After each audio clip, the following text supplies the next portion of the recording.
get circumcised or some stupid shit like that. Yeah. For being a bully, Eric, you follow a lot of anti-bullying Twitter handles. Hey, moron. I'm not a bully.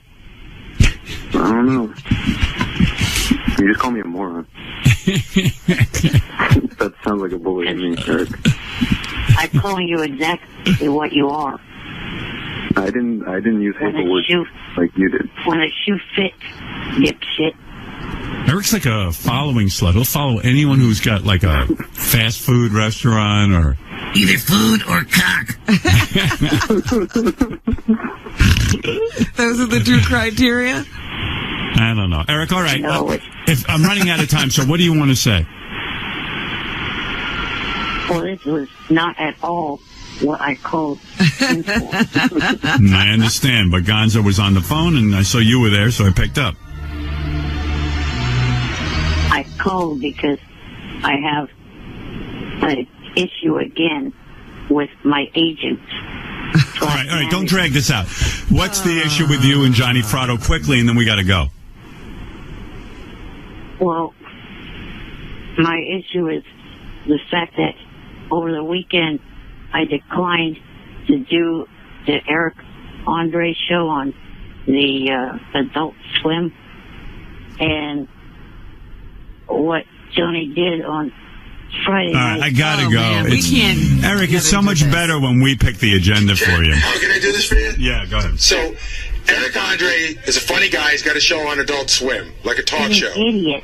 They offered Eric to come to the live show and just be part of it, and he turned it down. So I think they gave it. So I think Jeff the Drunk's going to fly out and do it. Oh, so what's the problem? He did it last night. Okay, so? The problem is the guy is not funny. He's an idiot. I watched. Who? I think Jeff the Drunk. No, I think he means the Eric host. Andre. Eric Andre's Eric not funny? Andre. Yeah. No. Okay. All right. Well, thank you. I mean, so what? Who cares? Well, how's that an agent problem? Well, Johnny answered a tweet saying the person asked if I turned it down because Eric Andre was flat. No, I turned it down because Eric Andre is an idiot. Okay. Thank you, Eric. Thanks for clearing that up. All right. Well, Gonzo, thank you. Johnny was calling me racist by saying that. Well, why don't you call Johnny about that? Yeah, don't call me. What is it? Can I just say one thing? Yeah. You know, Eric's clearly looking for action to be in the business. So this guy Eric Andre has a show on Adult Swim. He's been on a network show. He's got something going on. Yet Eric once again turns it down.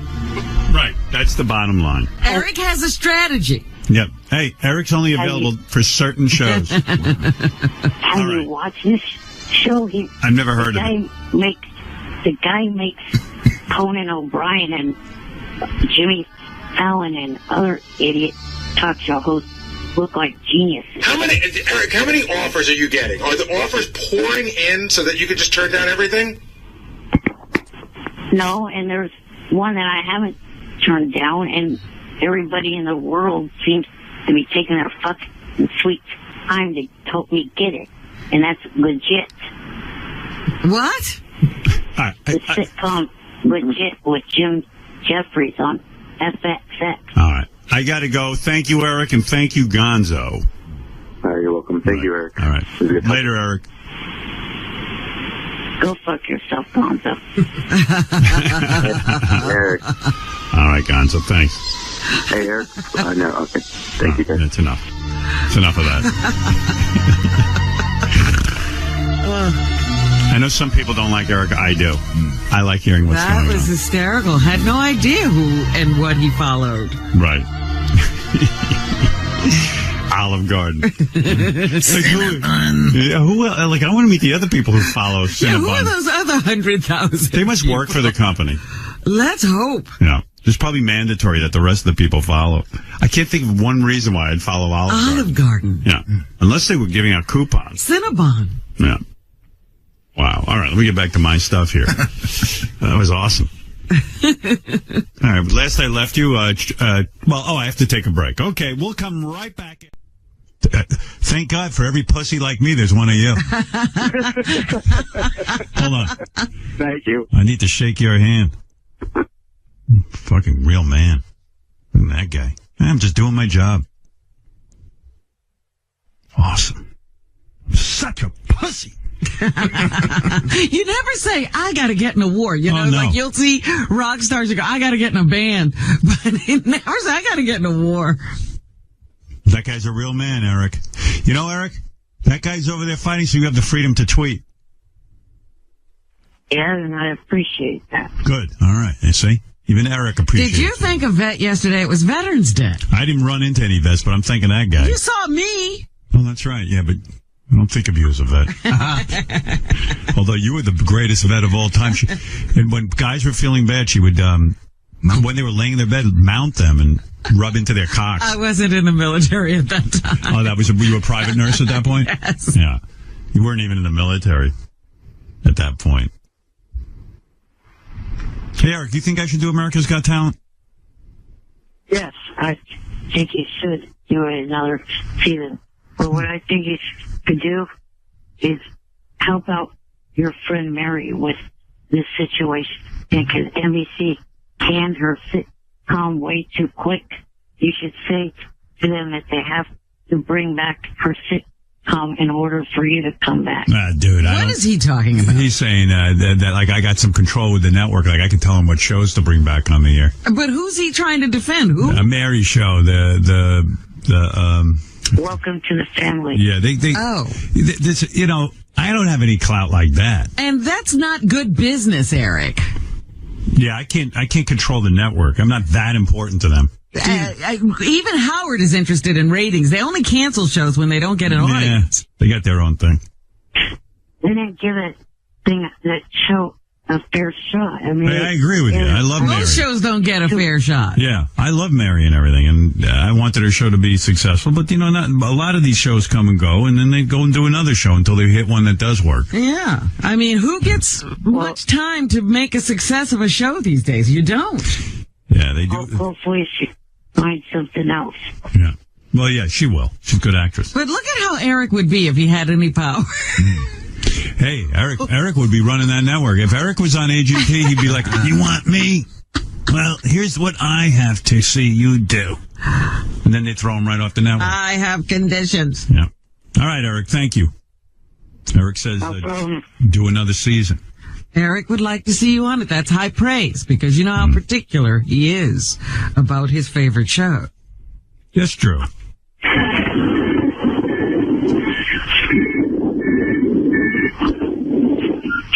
Motherfucker. What? Hey. What happened? Oh, sorry about that. This guy sounds like me. That's how I roll. All day long. Going from the king to a national hero to Eric the midget actor or whatever. What can we do for you, Drew? Eric the actor, you're on the air. Go ahead. Good morning. Morning. Quickly, Eric, today. I don't want a whole long, drawn-out thing. Well, you're the one that had Steve call me back. Oh. I hung up. I didn't even know you were called in the first place. Steve, why did you call Eric back? I didn't tell you to call him. I put him back up because I thought he had something interesting. He'd been on hold all morning. No, it wasn't coming from me, Eric. I wasn't looking for him. But go ahead. Well, Johnny is your agent. Yes. Right. He told me earlier that he had something big to tell me, but he said he could only do it on air. Oh. You have him? Gary, why would you call Eric back if you don't have Johnny?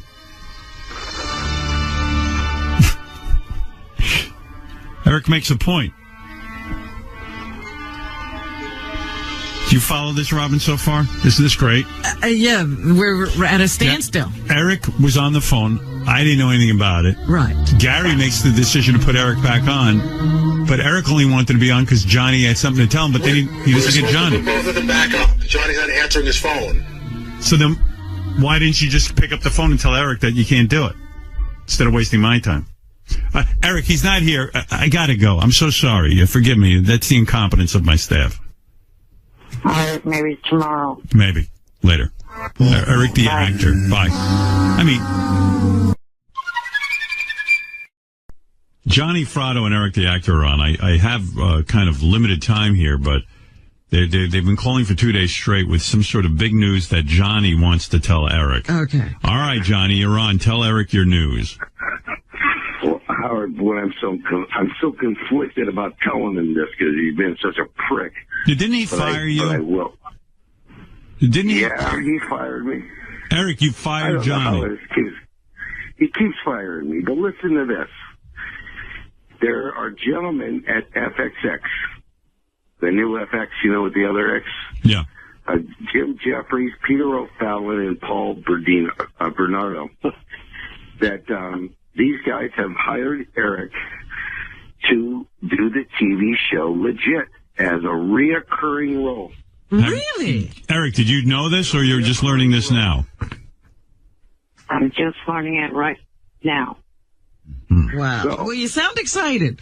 He actually sounds the same no matter what is going on in his life. His range is zero. over there right now.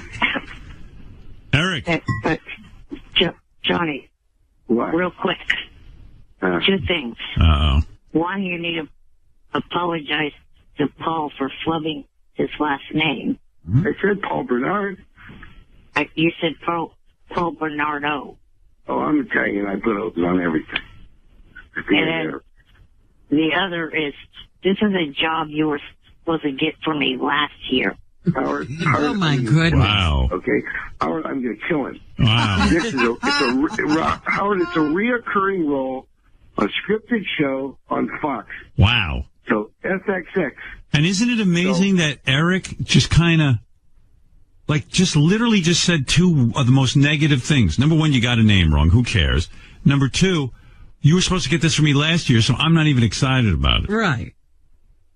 Well, fucker better get excited about it because earlier I said to him, Eric, this big thing I have to do for you has got to be on the 2nd or the 3rd of December. He started arguing with me about that. He wants to argue about fucking 2nd or 3rd. I am an intern. I just figured out by listening to you guys I don't get paid or anything. You give the intern. I must be an intern all of a sudden. Eric, you don't want to start up. When does Eric, Johnny, calm down for 1 second. When does Eric start this job? December 2nd. And Eric doesn't want to? Tell him, Eric, how you feel about that date. The problem is, the 2nd is following Thanksgiving. Right. Thanksgiving, the day before, all the way till a few days after, are nightmare travel days.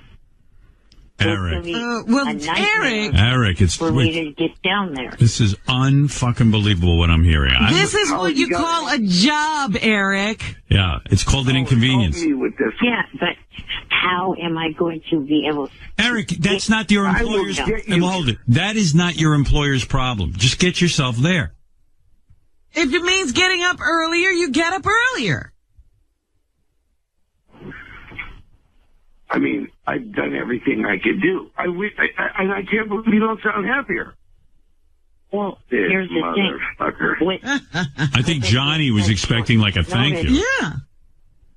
Who's to say that there's actually any open plane flight with any open seats? Wow, Who's to say? The airline. Eric, this is insane. We'll figure that out. I'm sure they're going to figure that out. Eric, it's a reoccurring role. Eric, Would you explain to him how important that is? You're talking about a regular role on a series. Actors wait for this the entire life. Is he going to have a problem getting there every time and have a problem with whatever date Johnny gives him? Yes. I hope not. Yeah, of course he is. Well, I'm not asking anybody to change a fucking date. That I am not going to do. Hey, Johnny, if I was you, I'd just put the job out there. If he can't get there, fuck it. That's it. This is fucking. I just lost a lot of my steam earlier when we were talking about the interns, and I started going, "Holy shit, I fit in that category." Yeah. This is what this fucker's got me doing. Eric, what do you say to all of this? Intern. I mean, what is going on? Let me hear. Howard. You're the only guy I know. Let me talk to Eric for a second, Johnny. You're the only guy I know who finally gets his dream of a reoccurring role on a series, and you're filled with like, you're not happy. I can't even do it. I don't know how I'll get there. That's the easy want to part. poke holes in it, you know? The easy part is getting there. The hard part is getting apart. Yeah, really. You know, the people from this show can't be too happy to hear your reaction. And did you just say it took me a year to get it? Yes. It did. This is how hard it was. It took a year. Why did it take a year, Johnny? Explain it to him. Why did it take a year? Howard, because they were trying to figure out a way to fit him in. Right. And these three guys had to come together. This Jim Jeffries and Peter O'Pal and Paul Bernard had to come together and go to FXX, you know, and talk them into this. This was not a little thing. It was a very, very big thing. There were probably serious meetings about this since this is a reoccurring role. So it wasn't easy to do. Here's another question to you, Johnny. Boy, oh boy. Is this to try to make up for you calling me racist on Twitter? Where are we going? I didn't call you a racist on Twitter, okay? I did not do that. Howard, change lives with me one day, okay? Yeah, no way. I want to be on America's Got Talent. You come, deal with Eric, deal with Willie, the 5-year-old, deal with the 11-year-old. Wow, I mean, I am dumbfounded. It's cool. I was expecting Eric to, like, just go berserk over this news and go, oh, my God, my dream is coming true, and yet what I'm hearing I don't think he really, Howard, I don't think he understands the bigness of this. All right, well, guys, I got to go. I got to move on, but... yes, Eric? I understand it all. It's the timing that's the problem.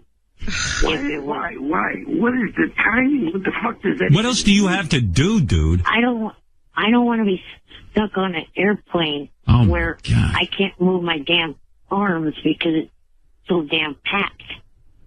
Fly on the so why don't you fly the week? So fly there 2 weeks before Thanksgiving. Yeah. And stay in a hotel.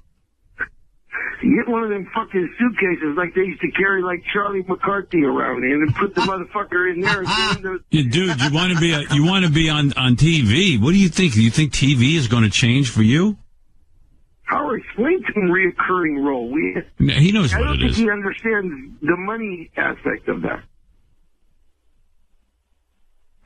That's a regular. Dude, that's a paycheck.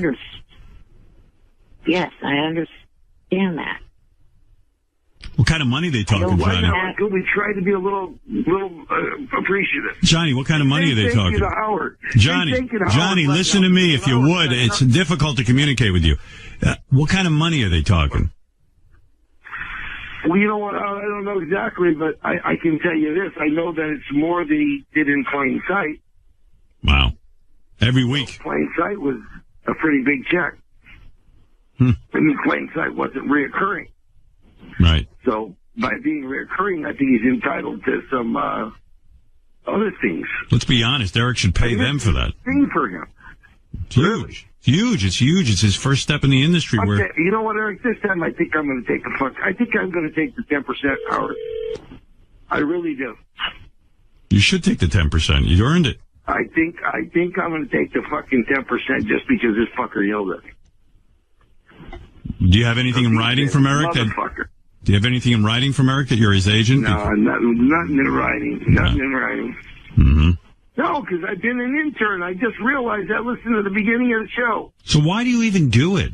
I mean, for this kind, you don't even get a thank you. I feel like I have to do. I feel like I owe you guys something. You don't owe us anything. Every now and then, you have to do hard. Well, no, because being around the show has helped me a lot too.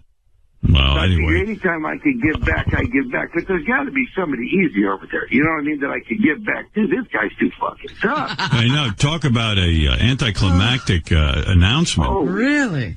Yeah. Do you feel like we just said something that was great? No, Eric, are you turning? There's not an actor in the world that wouldn't be jumping up and down. They'd be Marianne from Brooklyn. Eric, are you turning down the role? No. You're just not going to go. Well, he's got to go.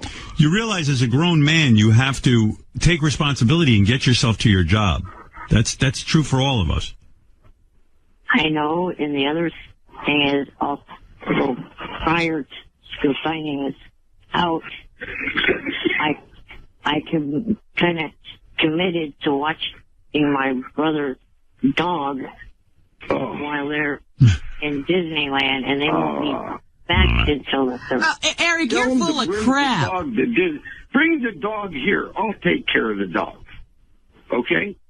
You don't have to worry about the dog. I'll treat him just like I would treat you. Great. Same way.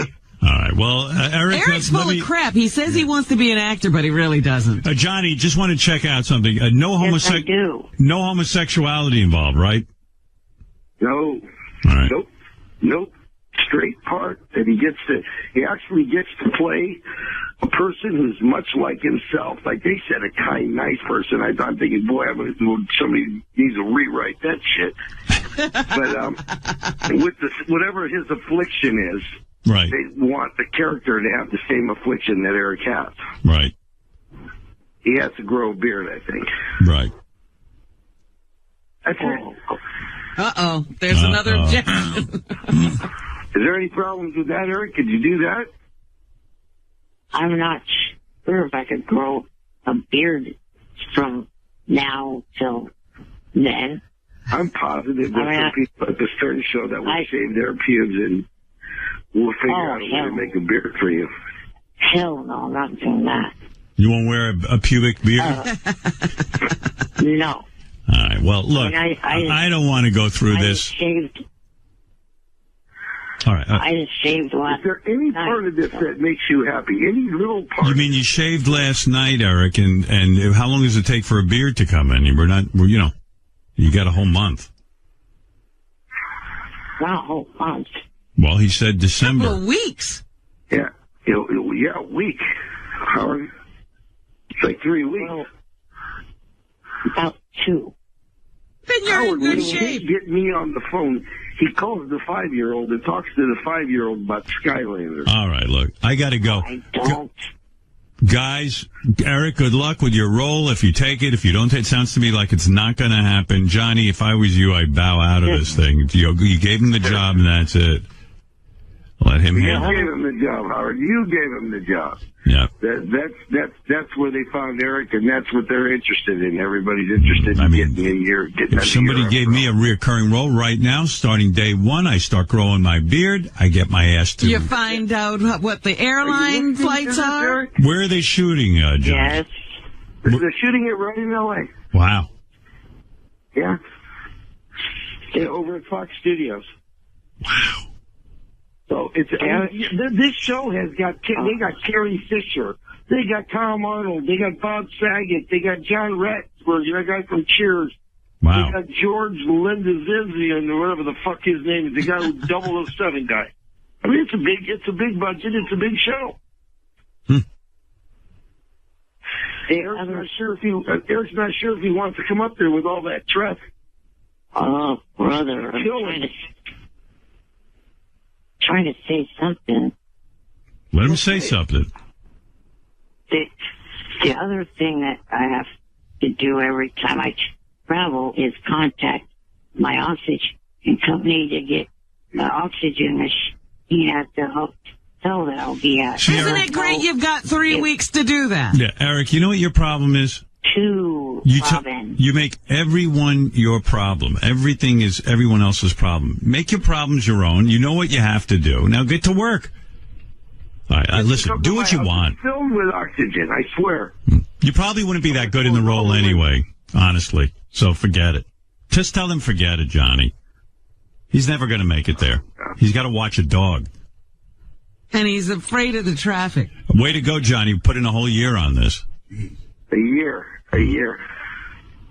Yeah, this was the complaint for a whole year, and it gets done, right? I'm thinking he's going to go crazy. What am I thinking? Now I have to wait a year for you to get through that list that I sent you. Yeah. All right, guys. And he's an amazing kid for somebody who's not paying a person. Yeah. He's got nothing but demands, and he's upset with the way the job is getting done. What is the list, Johnny? Oh, Howard, it's motor homes, money, shoes, everything. Oh, by the way, a chartered plane to your birthday party. He wants you to get that. He wants me to charter a plane to your birthday party. Wow. I told him we're not even invited to the fucking birthday party. Exactly. He wants to fucking charter the plane now, just in case. All right, Johnny. Well, you certainly have a tough life with Eric, and I don't know what's going to happen. We look forward to getting an update. That's why I like that you went back to AGT, Howard. I love the idea that you went back. Or I'm going to make you change places with me. And you know what it is?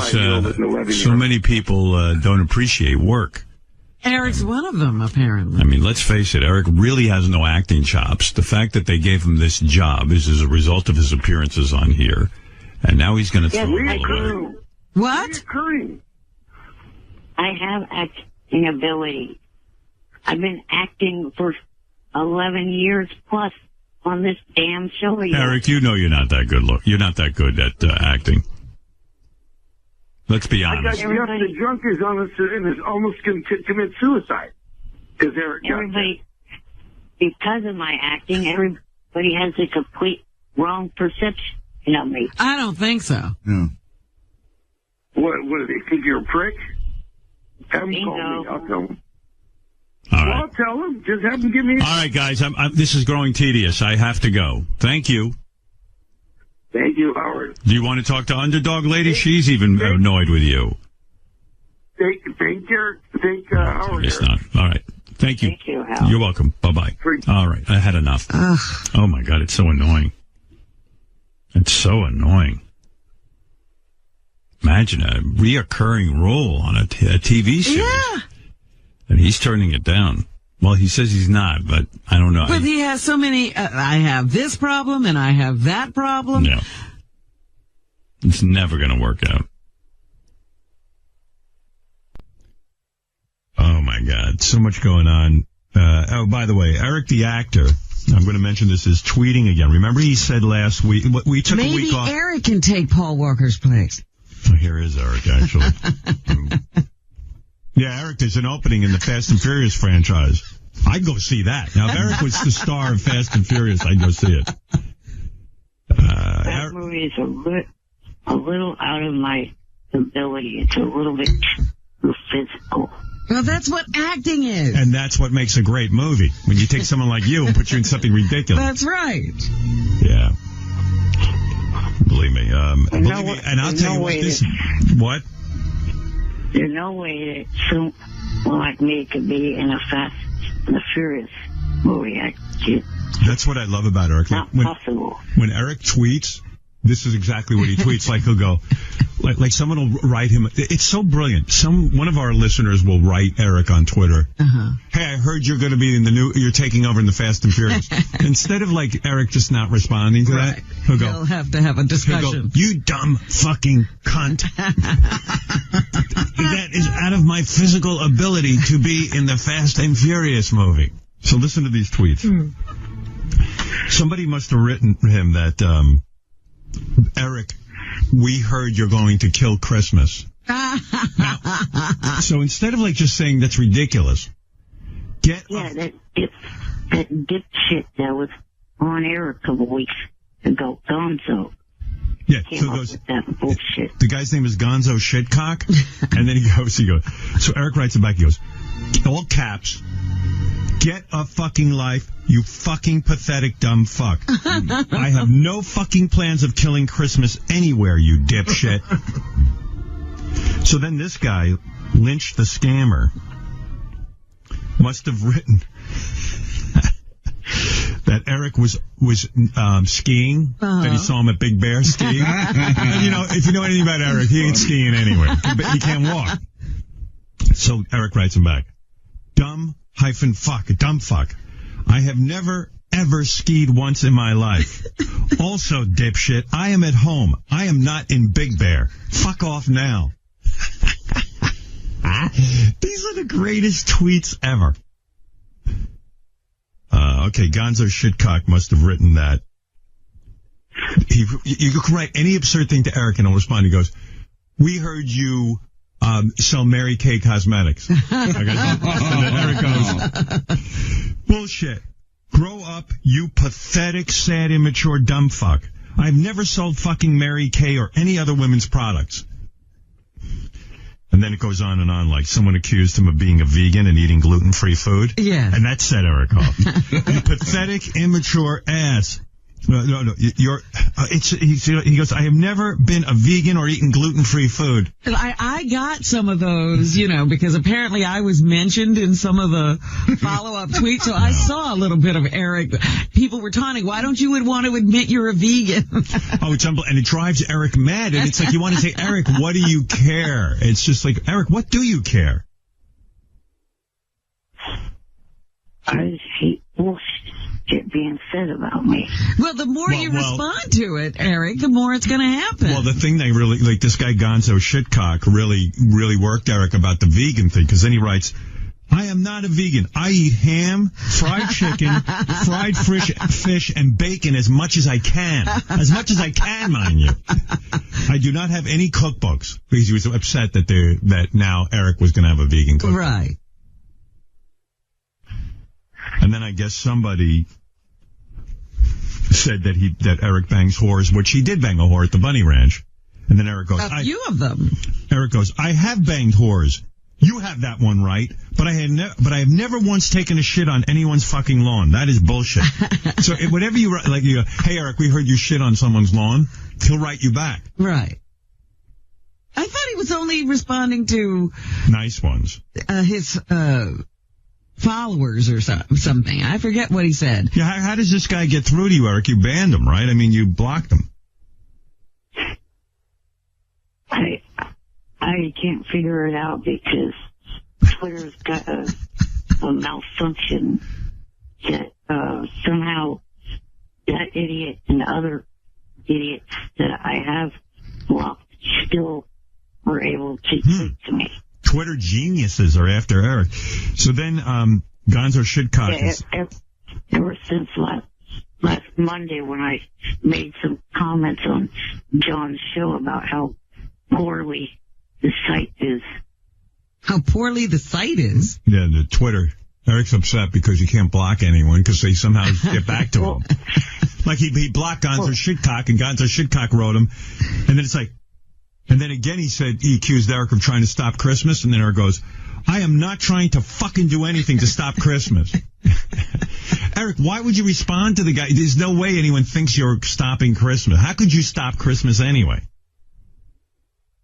I don't know. Do you think that word will get out there and people will start to believe it? That's his fear. That they'll get around that Eric's trying to stop Christmas. And then I guess someone accused him then, because Eric was with Air Force Amy at the chicken bunny ranch, or whatever that is. The hog ranch. The bunny ranch, yeah. So, chicken ranch. Anyway, Eric. Dennis didn't own that one. Yeah. So, this guy's name is 69 did not happen, and his whole thing is saying, he's claiming that Eric is a liar, that he didn't 69 with Air Force Amy. Uh-huh. And then he goes, "Yes, I did fucking 69 Air Force Amy, you pathetic dumb fuck. I'm not fucking bullshitting about it. Fuck off now." That's crazy. Eric, you really have to find something to do with your time. And then Eric was denouncing the fake Fred Norris Twitter account, and the fake Fred Norris started tweeting Eric. It's a whole thing. Somehow your situation, whatever you did, isn't working. Eric, why do you follow Bank of America, by the way? Because it's the bank that I have an account with. Yeah, and what are you doing? Like just monitoring their feed to see if there's any specials or something? Yeah. So how's that working out? I don't know, really. Like, is anything good come of that, of following them? Like, did they ever give away free money, or did they have any?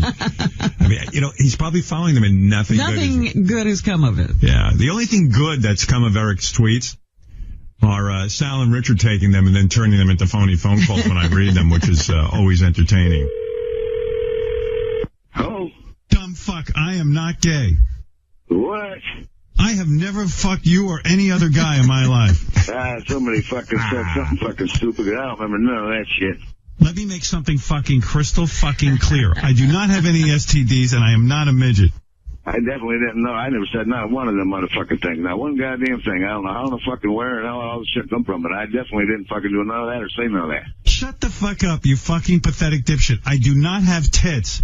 What in the fuck are you talking about? Dumb fuck. I do not have any cum on my glasses, and I never have. I ain't even said that. I don't know who the fuck you was talking to, or somebody gave you a wrong name or number on that shit, because motherfucking I know I didn't fucking say none of that weird shit. I don't even fucking talk that shit. I have never once ever crapped myself at an age game. Well, somebody pulling that fucking leg, dude, because I don't know who fucking says dirty shit like that, man. Look, dumb fuck, I am neither a Jewish person nor am I a fucking stalker. Fucking Jewish stalker. What the fuck is that, a Jewish stalker? I ain't gonna hear that stupid shit. Dumb fuck, I have never once cheated on my fucking taxes. Go fuck yourself and go to hell, fuckhead. How in the fuck am I gonna know somebody did something like that anyway?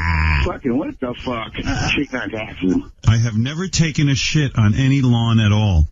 Yeah, that's all fucking bunch of bullshit there. Whoever fuck gave you that fucking info, I'd be going back and talk to them cocksuckers because somebody's done running their fucking mouth the wrong way, dude. You miserable ass. I don't have to look out for gravy because I do not look like a Thanksgiving turkey, so shut the fuck up. I'm reporting you to Twitter. I don't give a fuck.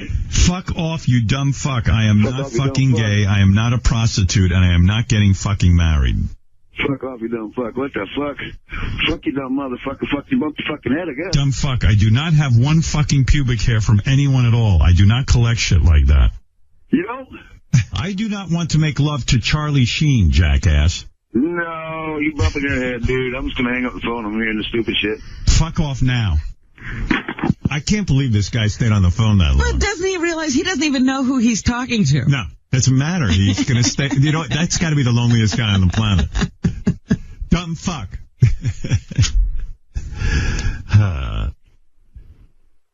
Be so great if I could get Bank of America to start writing to Eric that he's trying to destroy Christmas. And then he gets into a war.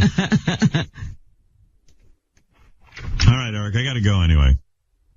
Well, wait a minute. main reason why I called.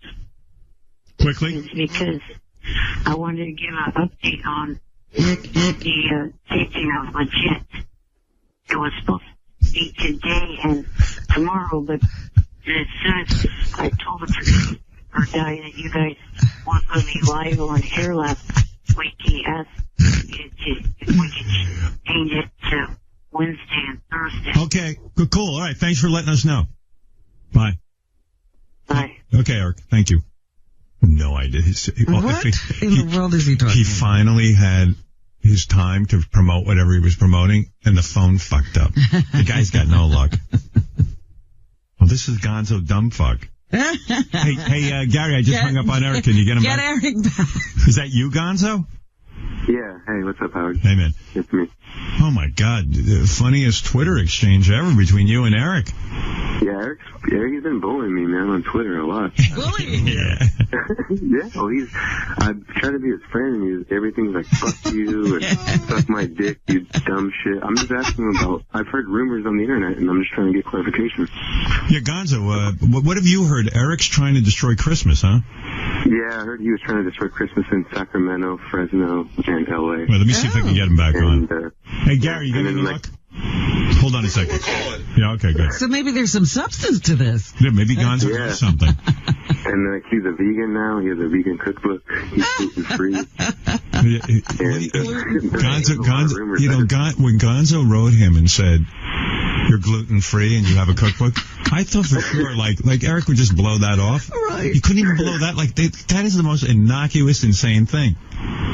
It's ridiculous. Well, even just saying he's a vegan. I am not, nor have I ever been. Wait, hold on. Okay. Hey, Eric. Yes. I tracked down this guy who's been torturing you, Gonzo. He's right here now. I'm not torturing him. I just wanted clarification. Hey, dumb fuck. Gonzo seems to be indicating, Eric, and I wanted to give you a chance to respond. Gonzo, tell us about this plot that Eric has to destroy Christmas in Sacramento. Go ahead. Well, Good Day Sacramento reported that Eric had a plot to destroy Christmas in 3 major cities, in fact, in California. And one was Fresno, and one was Sacramento, one was L.A. And I was just asking Eric about the reports. I wasn't claiming that he was trying to kill Christmas. I just heard that he was trying to kill Christmas. This guy Gonzo seems to have seen this on the news. Yeah, and then he attacked me. I was like, dude, I'm just, reporting the rumors. So I don't know. How do you respond, Eric? What's up, Eric? Grow the fuck up, you immature sack of shit. Good Day Sacramento doesn't report shit about me. And how the fuck do you know? You probably don't even live here. Well, that's what I heard. Somebody told me on the internet. So, and then I also heard that you're vegan, gluten-free, and you might be second cousins with Naomi Campbell. So, wow. I was just tweeting you, trying to find out. Yeah. And then, when did you become gluten-free, Eric? Never. He has a recipe cookbook. Is that right? Yeah, and that's why I tweeted Robin. Well, let Eric respond. Go ahead, Eric. Okay. No, I don't, you idiot. The only book I have is the one that still is yet to be published, the Dougie the Puggy. I haven't written any cookbook. No. Yeah, maybe that was it. Dougie the Puggy is probably vegan. Yeah, that was what I heard. Yeah, Dougie the Puggy is gluten-free and vegan. Yeah, vegan. That works. But most dogs probably are vegan. A canine that is a vegan. That sounds pretty good. It would be interesting to publishers, I think. Was there a book about Dougie the Puggy trying to destroy Christmas? Because maybe that's how that got started. I didn't read that, Howard, but that might be true. I have to do some more research on Gonzo, what were you writing about that Eric, you believe that Eric was lost in the Congo? What was that about? No, I was worried. There was a report that Eric was missing in the Congo during an acting trip. And I tweeted to Les Stroud, and Les Stroud... let Eric respond to that, Eric. Do you ever think of the idea that there may be more than one actor named Eric Lynch? No, you're Eric the actor, Eric. Like, why would I believe that? Because it was an action stunt movie. Yeah, Gonzo. Think logical, you dipshit. No. I can't do that kind of movie. I don't know. Eric calls me a dipshit. I don't know why. I mean, you're just trying to clear things up. He's just asking questions. He's just a fan, Eric. Gonzo, tell me, when Eric blocks you, how do you get back on Eric's account? I don't know. I just, one day he all of a sudden was writing all this really bullying stuff to everyone. And I saw that he was writing again, so I immediately tweeted him out. And I was like, hey, it's your friend Gonzo. And he wrote back some really mean stuff. And You're not I don't know. a friend. I got it out of nowhere. I think he made his account, unprivatized. Yeah, well, it sounds to me like you are a fan, but somehow Eric's been bullying you. Yeah, he was like if you bullied your fans, Howard, if you had fans that loved you and said, hey, good job on the show, Howard, and you tweeted back and said, go fuck yourself, you pathetic shit. Yeah, I'm thinking of starting to write more facts. Maybe I'm a glutton for punishment, but it's I just like interacting with you know, Gonzo, I value my fans. I don't know what Eric's up to. Yeah, even though he's mean to me, I still love him. And, do you want to file? really worried. Are you going to file a formal complaint with Twitter? No, I don't want to press charges. Mm-hmm. It's okay. All right. But yeah, I was worried about you, Eric, when you were missing in the Congo. I was afraid that we lost you for good. So Eric, I repeat, you were not missing in the Congo. Am I correct? Right. All right, Eric. Gonzo, thank you. Thank you for clearing it up, Eric. Gonzo. The only other country I've ever been to in my life is Canada. Right. Were you missing in Canada? No. He wasn't missing anyway. Everyone knew where he was. All right, Gonzo, thank you for clearing that up. Eric, thank you for clearing it up. Thank you, Howard. All right. Thank you, Robin. Bye-bye. Eric the actor and Gonzo. Is that a term of endearment with Eric, dumb fuck? No, he's pissed. He calls all of his fans dumb fuck. I'm going to tweet Eric today and say, weren't you gluten-free in Canada? When you visited Canada, someone told me you were gluten-free. A vegan. A gluten-free vegan. And you were writing Dougie the Puggy. All right, I tell you what, let me take a break here. We'll come back. I have so much to get to.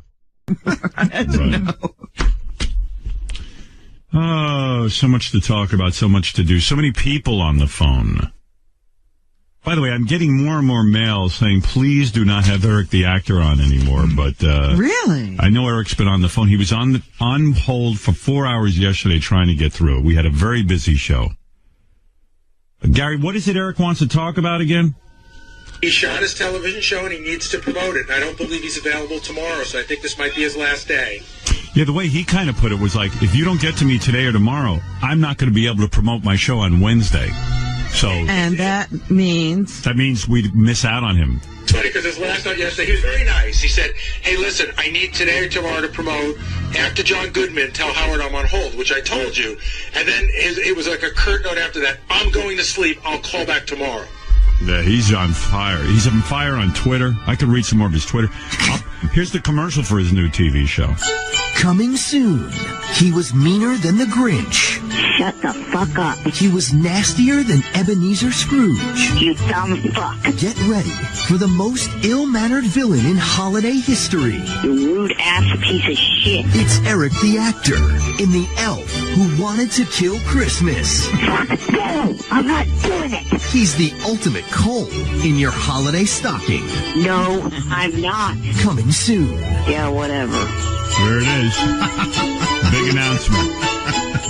Well, now he's already promoted. The Elf Who Wanted to Kill Christmas. Congratulations on that, Eric. I think there's a, what is it Fred called that, a pause? Dramatic pause. Dramatic pause. Dramatic I don't think he's there. No, he's there. Is he? Oh. I told you. You're right, it was.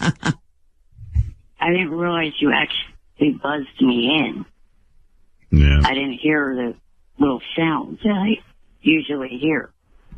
You know, there's so much going on in the world of Eric that I feel like I need to update you. I'm consumed with Eric's Twitter feed. It's this angry kind of fighting with people back and forth. And this is why I don't understand people screaming they don't want Eric. His Twitter feed has given him new life. Yeah, I mean, Can we first cover? No, let me update people. Legit? Let me. We're running a show here. Right, let me update people. We got to get people interested in you before we talk to you. Right, yeah, like people so want to tune out when they hear your voice. I've got to get them excited about you. That's what I'm up to right now. So Eric's tweets are like insane, and we've read them before. They're just on fire, and he responds to anyone who says anything. Like here's one. Dipshit. Was born in 1975. JFK was killed in 1963. Plus, dumb fuck, I have never ever been to Dallas, so fuck off. That's Eric defending himself that he was accused on Twitter of killing John F. Kennedy. He didn't do it? Eric, what is that? How would you respond to that? I mean, people know you're not the guy who killed JFK. I know that. I just sick of stupid bullshit like that. Yeah, but no one believes you killed JFK. I'm saying it's not even worth a response. Like, someone wrote him that that Eric is bipolar and that he's going to pull his cock out on the set of Legit, this TV show he's going to be on. And he writes, I am not fucking bipolar, and I have no fucking plans of pulling my cock out on the set of Legit.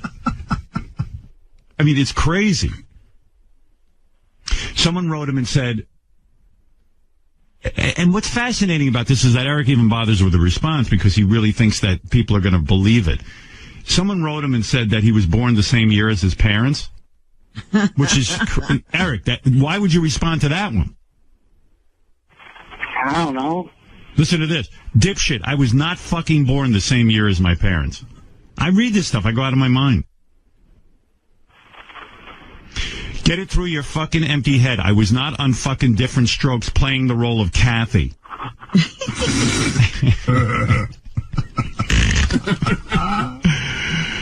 I did not play Kathy or any other female roles in my life on any show. Get that through your brainless head now.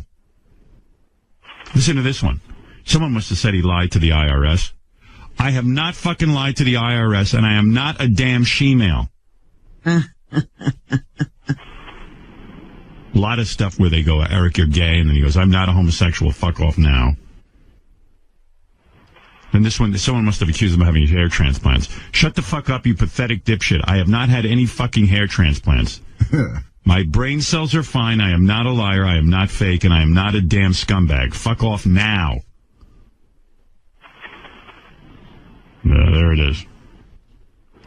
Then someone, I guess it started a big Twitter feud for Eric. Someone wrote Eric and said that he played the role of the feet stuck under the house in The Wizard of Oz. Remember when the house lands on the witch? Right, yeah. But he wasn't the witch, but he was the witch's feet.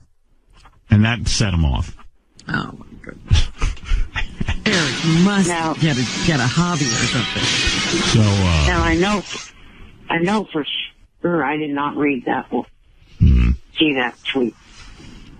Well, at least you didn't respond to that. So then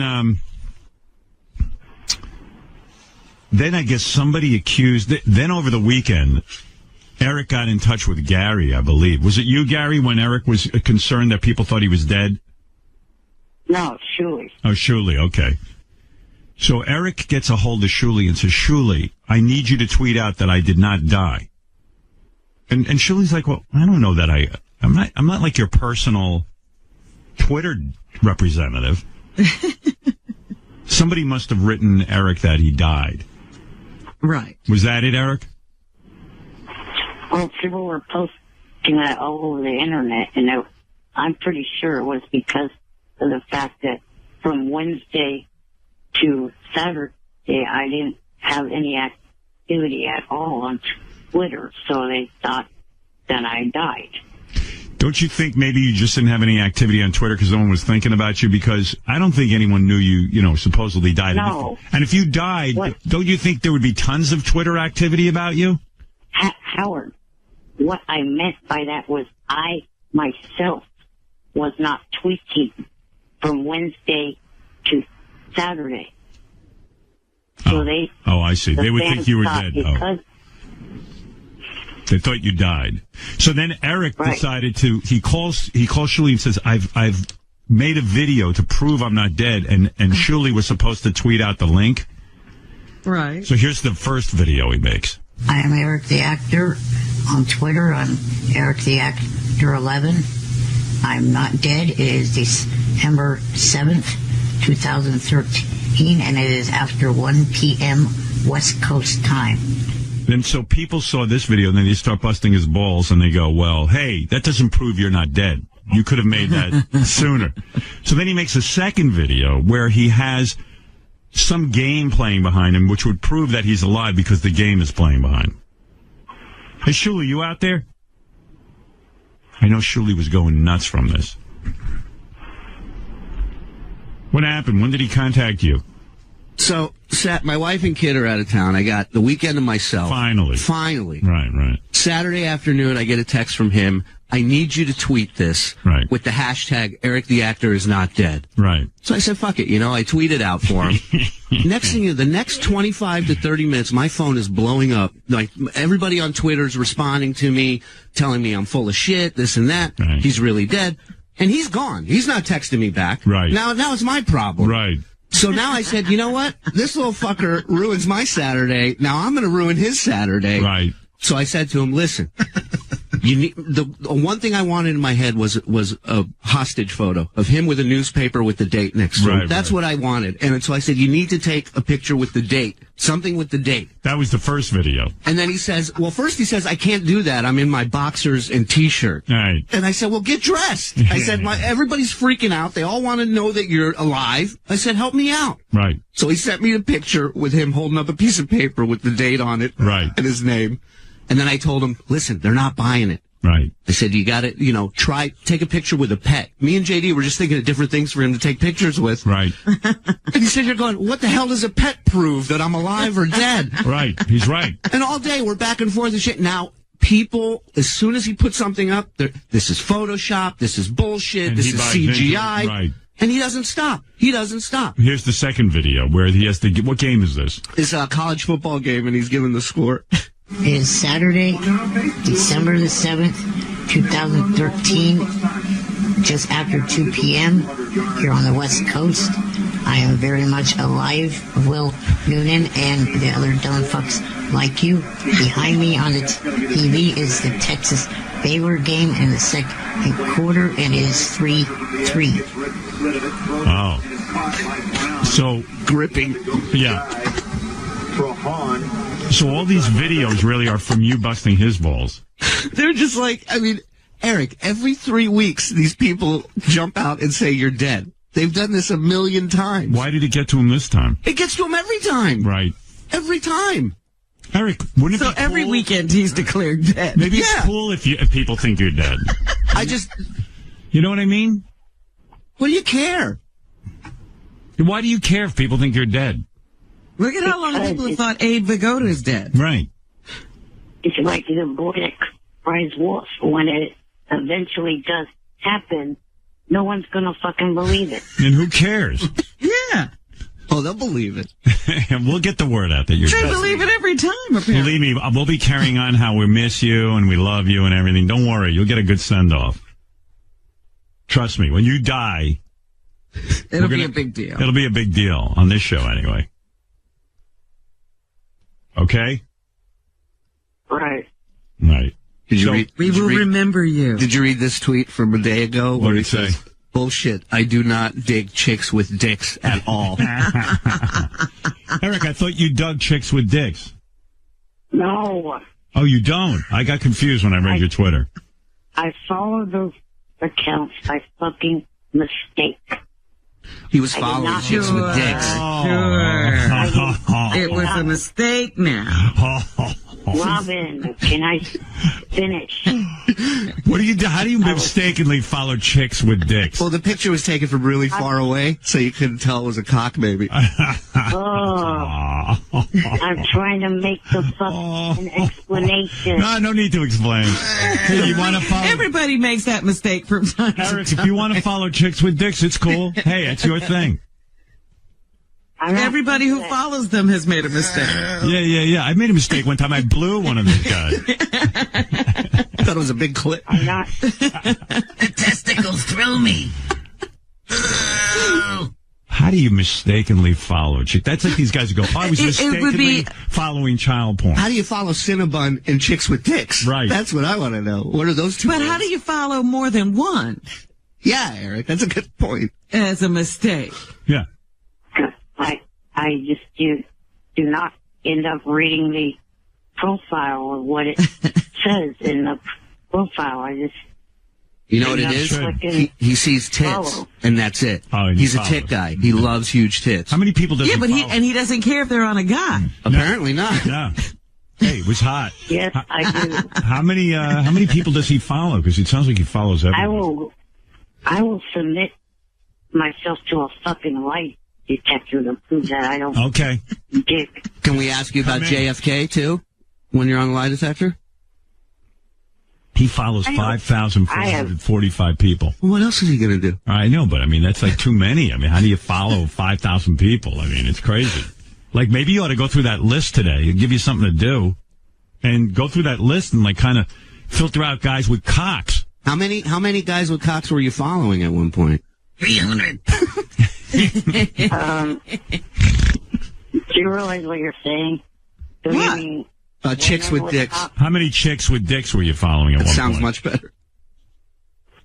I was following 2 at the best of my knowledge. I'm going to set him off. Hey, I heard you spent time in a Turkish prison. Is that true? No. No. With a chick, with a dick. Anything you say he gets upset about. I heard you're a vegan. I heard you went to the Congo and got a leg injury when a bear bit you. I already wrote a cookbook. I heard that you lost a toe because of frostbite. Is that true, Eric? No. Did you get caught between a rock when you were mountain climbing and have to cut off your arm? No. I heard that too. I caused the car crash that Paul Walker died in. I heard you caused the eclipse in 2006. It's true. Is that true? Yes. No. Did you derail the train out here? I heard you were responsible. You know what I heard?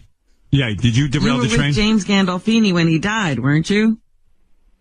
Hey, Eric, in all seriousness, one of the things I read about you on Twitter was that you're, now I'm asking this for real now. You're related to Hitler? Yeah. I heard that. You heard that too? Yeah. Could you clear that up? No, I'm not. Well, it says here you're related to Hitler. In a weird way. It says you're 1/8 Hitler. Oh, that's bullshit. That's not a strong argument, Eric. Why do you follow Veiny Tits 1 on Twitter? So I do. Yeah, you follow Veiny Tits 1 and Puffy Nips. What is Veiny Tits 1? What does Veiny Tits 1 tweet throughout the day? Tits. Veiny Tits 1 and Puffy Nips. At Veiny Tits 1 and at Puffy. I'm looking at the list now and it's like crazy. Would you follow somebody who called themselves Veiny Tits? No. Like, that's not a good name. And then it's pictures of veiny tits. Like, well, that's what I'm saying. That's terrible. Tits that are way too seriously, big. why do you follow pictures of veiny tits? Because they're big, breasted women. And But you like big veiny tits? I like big breasts. What is it about? What is it about big breasts that you like so much, Eric? Hey, why They're a whole hell of a lot better to look at than what is between the legs of a guy. Well, you would know. Why are you thinking about the legs of what's between the legs of a guy? Hey, Eric, why does it say on your Twitter feed that you performed a back alley abortion? I heard that. Is that true? No. Why does it say that? Why do you follow at Chubby Finder? Oh, boy. Are you into fat chicks? Yes. Wow. This is what I love about it. There's no denying. Yeah, look at his big, look at the big tits on this veiny tits thing. There's nothing hot about that. No, they're big udders. It's like a cow. Oh, my goodness. Freckles all over him. Is this from Big Nips or from Veiny Tits? Because it seems to be both. Puffy Nips. Puffy Nips. Who follows Puffy Nips? Like, why would you even want that? Because other people can That read sounds what like a condition. You can look and see what anybody's following. That's the weird thing. Like, why do you follow Puffy Nips when people are going to know? And this guy's, he's DMing, celebrities. He's sending message to celebrities asking for parts on their show. Well, he's trying to, fuck girls, but they look at who he follows and there's Puffy Nips. Yeah, Eric, you should have like a Puffy Nips Twitter account and then a networking Twitter Isn't there account. a way to secretly look at Puffy Nips without actually following them? Yeah. Yeah. Like, just Google it. I'm sure there's a website. You can make a list with just like secret things that you like to look at that you're embarrassed about. Right. Like, you don't have to have it on Twitter. Right. You don't have to follow them. Right. Get updates every day. You know, Eric? Well, it depends on how their account is set up. Some people, you have to end up following them to be able to see what they tweet, and others, you don't. Why do you follow Ore-Ida Potatoes? Like, what's that about? Because they look like veiny tits. I mean, why? You're the only person following. Why do you follow Ore-Ida Potatoes? Because I like to eat French fries and tater tots and the products that they make. Mm-hmm. But why do you follow them? What is the purpose of following them? Like, I understand veiny tits. Yeah, I'm telling you, if like just because you like to eat tater tots, following Ore-Ida Potatoes, how is that going to benefit you? Well, I mean, do they put out tweets of like new products or new things that they're doing, Eric? Is that why you follow them? Yeah. Eric kind of looks like a tater tot. Little mini. And I'm not hot. I'd like to play a tater tot on TV. I wish they make tater tits. They maybe thought it was tater tits. That's what it was. It's a typo. Veiny tater tits. I searched tater tits. Crazy. I like that the Idaho people they must be proud that the guy who's followed him also follows Puffy Nips. How many people have the thought to follow Ore-Ida Potatoes? Like, okay, I like potatoes. I eat a baked potato every day, but I wouldn't think to follow Ore-Ida Potatoes. Yeah, whenever I see those prompts to follow them on Twitter, I'm like, why? Why would I do that? Do you actually get prompts to follow Ore-Ida Potatoes? Well, if you go on a website and you see something, and then they say, follow us on Twitter. I'm like, no, I'm not following you on Twitter. I have to believe Eric's the only person in the United States following Ore-Ida Potatoes. Well, you know, when you follow somebody, it'll give you similarities to who you're following. Listen to this. Ore-Ida Potatoes only has 117 followers. And, like, Eric's one of them. I'm one of the elite few. Like an Navy SEAL. I'm like the Illuminati. Potato Illuminati. Yeah, 117 followers for that company. How do you even stumble onto that? You know, like, out of that 117, it's at least 100 employees following because they want to just get employee updates. And the other 16 are family. Yeah, right. Right. And then there's Eric. Eric's the only fucking person following He's the only outsider. He does think outside the box. It was this, just, when I followed another channel, I don't remember. You got to be more discriminating, though. Makes you look like you'd follow anyone. You're like a Twitter whore. Well, that's just the point, Eric. When somebody suggests that you follow Ore-Ida Potatoes, it means you've done something wrong. Right. What's funny is he blocks everyone and then follows everyone. Right. I love his tweets. Let's see. Such venom. Let's see. Now, and Ants, I could finally start talking Hold on. legit. 1 minute, Eric. Well, we're not done with you yet. Yeah. All right. No, let him do his thing. All right. You're on a TV show called Legit, right? Where is that? It was down in Southern California. Yeah. And where do we see it? I mean, like what channel? It's on FXX, Howard. And FXX? It's comedian Jim Jeffries, Australian guy, real funny guy. It's a good show. And what does Eric do on Legit? What's your part? I play a bookie that's at a cockfight. You're a bookie at a cockfight? What? He sets up cockfights. Jim came up with a really funny part for him. And supposedly he steals the show in this episode. And they're even talking about maybe making this a reoccurring character. Wow. Recurring character. Yeah. Wow. Eric. Ooh. FXX. Did you enjoy it, Eric? That's like FX with an X? Yeah, it's like their FX too. How many fucking channels can Rupert Murdoch own? I mean, Jesus Christ. FXX. He's now inventing new ones. I mean, they got to find more space for him. Yeah, what about a channel for me before you give this guy 15 billion channels? Good Lord. FXX. I mean, is it going to be an FXXXXXX? I mean, what is that? Yes. Yeah. Those are all in the planning stage. Wow. Jeez, that guy is unfucking. That guy, if I was in my 80s, I'd be like, fuck you. I'm not making another channel. I don't even care about another channel. This guy's so driven. He just But isn't that why he's a vibrant 80s instead of a... I don't know, man. I hope... he's still getting married again and stuff. I hope I come to my senses in my 80s and just sit in my fucking house. Just follow big veiny tits Is on Twitter. that coming to your senses? Yeah, that's coming to my senses. You'll be following Ore-Ida Potatoes. If I'm still hungry for, fame and fucking career, there's something wrong with me. Yeah, there's got to be a stop at some point. Yeah, right? like stop and smell the fucking No, roses. there's two things in life. Having passions or being dead. Oh, I have passions. And still living. I have passions. But they can take place in my house. Nice. You have to get up at 4 a.m. Yeah, live please. your passion. Rupert Murdoch wakes up. What can I buy? I got an idea. I need a new channel. FXXX. I've got it. Jesus Christ. When are they going to... Gary, did I tell you about this wire yesterday? I just saw that thing move. Oh, my God. Gary, did we not have a conversation about this? What happened? I thought you were doing a magic trick. That cup just tipped over there. I told Gary there are wires underneath the console that are ripping out as I'm talking. Oh, no. And I said, I need this addressed as soon as I get off the air. Gary, what happened? Gary! Totally fucking... He's so on fire, Gary. Gary! And you didn't write it down.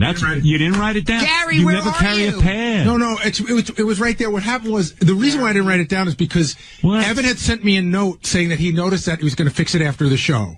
Gary. See, I can show you the note, Howard. Gary, please. I know, I got it. Gary, I'm going to tell you something. I love you. And I don't mean this as an embarrassment to you, and I'll say it quickly. Gary. You should have a pad, a legal size pad. But I could. It's Howard. You write it down, and at the end of the day, you go. It's not Howard. It's not a matter of writing it down because I really thought Evan had it because he had sent me the note. Otherwise, I would have written it down. Look at this. He's not listening to the second part of what you're saying. What's coming Robin, out of the wires? I would have written it down. I don't need to carry a pad. I always have stuff with me. I always have something to write on with me, and I would have written it down. You didn't hear the part where Howard said, at the end of the day, you would have looked at the pad and said, did this get done? Gary. Okay. That's how you work. It's called a waiting for list. Gary! I don't want to embarrass him, but Jesus Christ. Well, I didn't. Gary! What am I supposed to do? I'm ripping apart the fucking console with my feet. I fucking told him yesterday. And I see he doesn't write it down. It drives me crazy. And I go, well, I don't want to embarrass him, so I won't say anything. Because he retains it. He's on fire. He's got too much going on. He's got the birthday show. He's got so much going on. Right, but, he has to make sure things get done. Well, he and, should walk around he with likes to somebody. delegate, and then it's the other person's problem. He doesn't go to check to see if it was completed. No, that's the part that's missing from his executive skills. But he gets mad at me when I point that out. Gary. See, I have lists.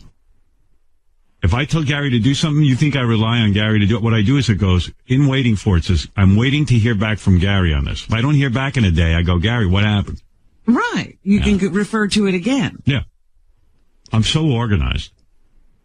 Once you ask for it. Oh, once I ask for it, I'm not going to, what do you think? I ask Gary for 50 things a day, so I just write them down. But Gary loves to delegate. Yeah. That's the name, delegate. I think that's No, but he didn't even get to the delegate. He didn't get to the delegate. Really, how would you know what I like to do? When do I see you? Oh my God, Gary, we're just having fun here. You know nothing about my life. You're not even here. You don't fucking know a thing about me. Gary! We're just having fun. Stop listening. Let's have fun at your expense. I got a couple of fun ideas. Just write it down. Well, they haven't come up now. Gary. Gary's on fire. Sometimes he just interrupts me when I'm talking. Like, Gary! He just wants to move on to the next thing. I don't want to pick on Gary. Leave him alone. Gary. Just if someone could fix this wire, because I'm actually going to take us off. Gary, please, I'm not talking to you. No, I'm saying it will be fixed. It was fixed. Thank you. It was fixed yesterday, and it's down again. No, it wasn't. It was not fixed yesterday. No, ask Evan. It was not fixed yesterday. There's no fucking way it was fixed. It was like this morning when I walked in. It wasn't fixed yesterday. Ugh, the show always gets ruined with stuff. Organizational stuff. Are there just loose wires under there? Or is there something covering the wire? Well, I've had this before. You can't have wires just hanging on the floor. My feet, they get caught in them, and I pull. Yesterday, when I was interviewing John Goodman, in the middle of the interview, you see what is that? A clock or some shit? It's like it's a cup with something on it. I think a camera. It's got a camera. My foot gets caught on the wire, and the whole thing goes flying. Like it looked like a tripwire in a jungle. Like all of a sudden, the cup moved. What is that thing? I think it's a camera. Oh, yeah. It's all, look at it. Look, it's taped to a cup. It's a camera taped to a cup.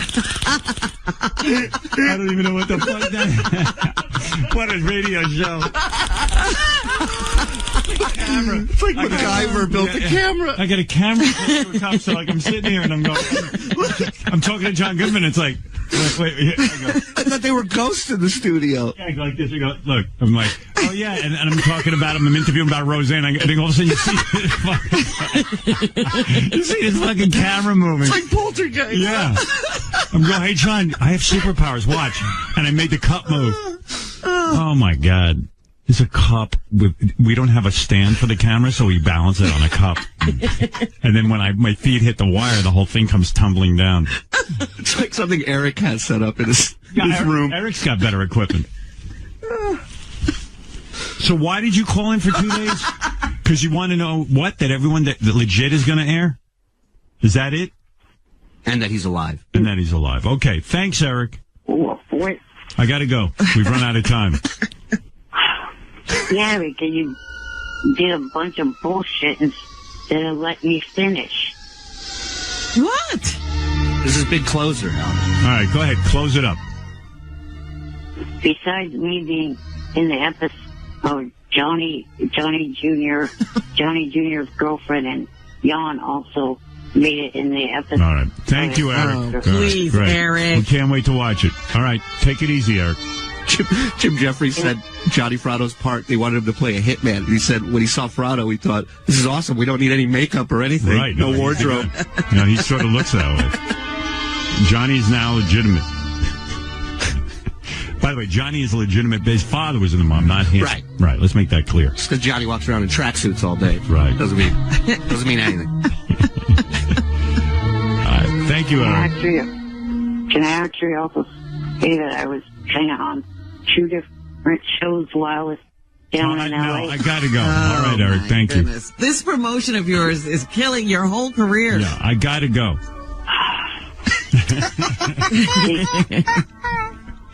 The other show, the person that is head of the show would like to be a guest on your show.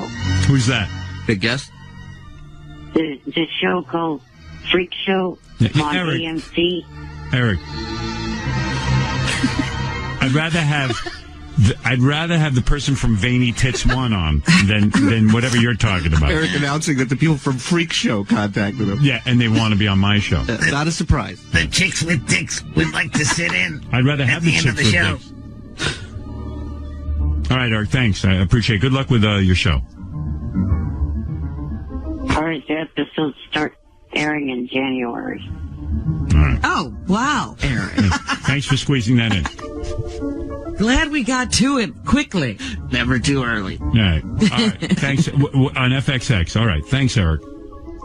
Right. All right. That's Eric, the actor, who was on. Most concise statement he made today. Yeah. Since I won't be talking to you till after your vacation, have a very happy holidays. I'm on next week. Where's he going? Yeah, why are you He's unavailable? going away. Yes, Where he's are been you dying going? to tell Where are me. you going? He's been I'm dying going to to tell me Vail. because he kept calling, getting to strap him to his ski. I'm going to ski with Bodie Miller. He keeps calling, saying, "There's no way I'm available after Tuesday, so you have to get me on." Well, you know what that means. That means there's some big thing going on with him. It's his Yeah, family. what's going He's with on? his family. That's what it means. What's going on, Eric? I'm going to Vegas next week with my family. Oh. Are you all going to the Bunny Ranch? Are you kidding me? That's up in northern Nevada, not I see. southern. Okay. Are you kidding? He has a double life. When he's away from his family, he's a part of this show. When he's with his family, he has absolutely no ties to this show whatsoever. Eric, what are you going to do? Like, are you even going to bring up the fact that you're on our show? Because they don't like it. No, I mean, I just going to Vegas and spending time with my family at the hotel. And check Do out they the like city. that you get on these TV shows? Do they watch you when you're on legit? Yeah, they've seen every one of my TV appearances. They should love Howard. That's right. If they like that, then they should love Howard. Yeah, why doesn't your family love me? I mean, I'm the one getting you all these roles. You've gotten them laid. You've gotten them parts in TV. I kind of resent Eric's family not liking me. Yeah, it's kind of weird. It's a little bullshit on their part. It's a lot of bullshit. I'm angry. Eric. It's all the bullshit that I've had to put up with on this show. All the like what? Ribbing and the fact that you refer to me as a midget, which, by the way, stop doing that. The people at Freak Show say that that's a word that's not acceptable. And they have a little. I heard in Vegas your family straps you to a roulette wheel and makes you Like makes you the ball on the roulette wheel. Is that true? Says it on Twitter. No. All right. Because I No. just read that on Twitter right now. No more bets. No more bets. I hope you love me more than you love your own family, because I've done more for you than they have. Well, aren't you full of yourself? Yeah, I am. I've been nicer to you than anybody on this planet. And I hope you tell your family that, my friend. Yeah, you should defend Howard. What are you doing hiding him like he's, you know, some girl from across the tracks? Yeah, exactly. Believe me, I'm your real father. Should hide veiny tits, not Howard. Right. Howard, you should Right, be proud yeah. of Howard. High I tater guess they tots. don't like veiny tits either. Right. Probably doesn't even follow me. Can I ask Eric a quick question? If you're going to Vegas next week, how come you're not available tomorrow? Because I have a dental clinic. The whole day is going to be the dental cleaning? It's a 3-hour time difference, so you're not getting a dental cleaning at 4 a.m, are you? No, but I don't want to go to the dental cleaning with a lack of sleep. Why? What is it like? What is it that you need to give them at the cleaning that you can't sleep through? I'd like to keep my mouth open, but I'm too tired. Anyway, it doesn't make sense. It's just, I would like to go to the dental cleaning completely rested. All right. I bet you he likes the dental assistant. Eric's a lot like my mom. Like, she does one thing a day, and she likes to be... Like, my mom's like, I have to get my rest. I'm going to the doctor.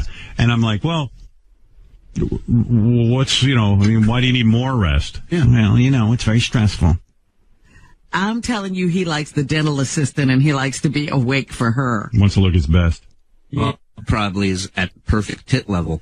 It says on Twitter that Howard Stern is your real father, Eric, and that I had sex with a tater tot, and that's how you were born. Is that true? No, it's not. All right, to all people listening on Twitter, that is not true. I'm just trying to save you time. In all fairness, Howard, we won't know 100% until we hook him up to a lie detector. Right. Where you will take a lie detector to prove that I'm not your real father and that I had sex with a tater tot? Yes. All right. Good. And chicks with dicks, you're willing to... Are you willing to take a lie detector to prove that you're not into chicks with dicks? At all. Yes. All right. Just went off. All right, Eric, I got to go. Good talking to you. And have a nice family in Vegas. Merry Christmas. Thank you. All right. There you go. Bye. Unlike you, I'll be hearing from him all vacation. Yeah, I know. His art... I can't even hang up on him. Oh, really? Yeah, we'll fucking hang up. There, okay. His whole life is our show. Yeah. And, like, he's calling you all weekend.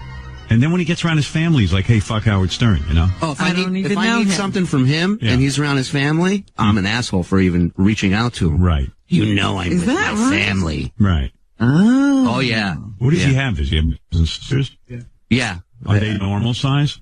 Yeah. His brother's a firefighter. Yeah. No kidding. Yeah. Jeez, that's a bitch, man. It's like, I would be so upset if, like, my brothers and sisters all had normal height and I was the one who, like, got all fucked up. Just sucks. Yeah, but what can you do about it? Well, you can be a bitter, angry little guy. Right. And it must be hard for his brother, too, because his brother's like, why was I spared that? And, like, and he must feel, like, guilty, like, in a way. Like, oh, wow, my brother suffers and I've got to... Yeah, I don't see that. He's a firefighter. He's probably getting laid left and right. Yeah, but I'm just saying, I mean, he's got to be some sort of emotional guilt there, too. Like, oh, man, why me and not him? And this whole... But it isn't his fault. Right. Why should there be emotional guilt? It's not a question of fault. It's what people live with. They see their brother suffering and they're like, wow. It's like Elvis. His twin brother died in utero, but Elvis always felt like, oh, man, like, why did I survive and my twin brother didn't? First of all, his parents shouldn't have even told him he was a twin. Yeah, I mean, you're basing your theories about all people on a real nutcase. No, I'm basing my theories on real psychiatry, that people walk around with all kinds of guilt. Not people, rational. Some people. If nothing's Not everyone, 100%. Okay? The point is that it's got to be very difficult on the family dynamic to have Eric that way, and then you have a healthy brother who's got to walk around, feeling like, oh, wow, I got everything my brother doesn't. What about the parents? Shouldn't they bear the guilt? Of course, it's not guilt. They just bear this horrible feeling. Like, wow, gee, did we do something wrong? Was it, did we smoke some weed? Did we, it's not rational. It's just you walk around feeling guilty. But how long can you go around feeling like rational, that? Yeah. What? Like, how long can you go around feeling like that? You At go some around point, your whole life if you don't work it out. No one deserves the guilt. It's just you feel it. It's there. It's there. And lots of people do work through it. Maybe his family has. What are you so angry about this morning? Because I hate the generalizations that this is it. He must be feeling. Well, he could be. And he is, believe me. I know everything. Believe me, I'm right. Yeah. It's just the dynamic of life. Hey, by the way, NBC says, NBC Television. And they're not ready yet. I told you earlier. They're still not ready? And I told you earlier today that you go, I don't need those now. Leave me alone. They're like in the process of being carded, but I told you they weren't ready. Gary, yet. did I say I was doing this bit today? And that's why I came in and asked you about it before. I told you they weren't ready yet. And What is it? At 6 o'clock listen, you guys have to get your ass out of bed at 4 o'clock in the morning and get in here and have it ready if I'm having it done today. This wasn't even scheduled till tomorrow. It was scheduled today. No, it wasn't. We started last Tuesday, and it was supposed to take place on Tuesday. It was supposed to. You mean to tell me to pull 4 phone calls? It takes you guys 2.5 hours. I had them pulled on Friday. I thought it was for tomorrow. I was going to do it today. Then you should have gotten in here. Why can't you go pull them? Don't wait for Scott. No, they're done. They're just being carded up now. But what did you guys do for 2.5 hours? A lot of other production work. I didn't think we were doing this today. I didn't even know what you guys were doing with those songs. I swear to God. I didn't. What? When I came in earlier, I said, Howard, those phone calls aren't ready. I said, don't worry, we're not doing that. I'm in the middle of a big. Somebody better get their ass in gear around here. We're going to have a big meeting after the show, and people's heads are going to roll. But Howard, you should have said we were doing this morning. Of course we're doing it today. I've been promoting it all morning. I came in and I said, they're not ready. I said, we're not doing that now. Yeah, it was 6 o'clock in the morning we weren't doing it, but we're doing it. Right then. It's 8:30. I mean, what point in the show do you think I'm going to do it? I really thought we were doing this tomorrow. I genuinely believe we were doing it tomorrow. I mean, all morning I'm promoting something and I'm not going to do? I thought you said you were doing your Academy Award picks today. That's what I thought I heard you say. I did them already. Well, that's what I heard you say, but I didn't hear you say this part. All right. Go back and get me my tape. If you do another production number, they'll be ready. I'll do my production number. You got your production number? I got to go get the paper off my desk, but I can do it. All right, you're going to do a production number. Yes. Okay, let's hear this. I hope it's about how stupid you are. Today's a big meeting after the show. We're going to talk about how heads are going to start rolling around here. Believe it. Holy mackerel! I'm stunned. Floppa Flowly. Floppa Flowly is right. What's the name of your song? When You're Smiling. What's so funny? It's going to be about your teeth, huh? No, the theme never changes. Anybody got any water? I'm pretty dry. You'll be fine. I'm trying to figure out where the bed is. All right, you ready? Floppa Foley? I'd rather hear you do it dry. God. Scott, get your ass in here with my tapes. The dope. Ruin my bit. My bits are ruined. I'm creating a masterpiece here. All right, are you ready, Flop Flop? Unfortunately, yes. All right, here we go. Flop Flop Fluley wants to do his important production number. I'm a little nervous. As well you should be. I really am. Good. Do they not deserve?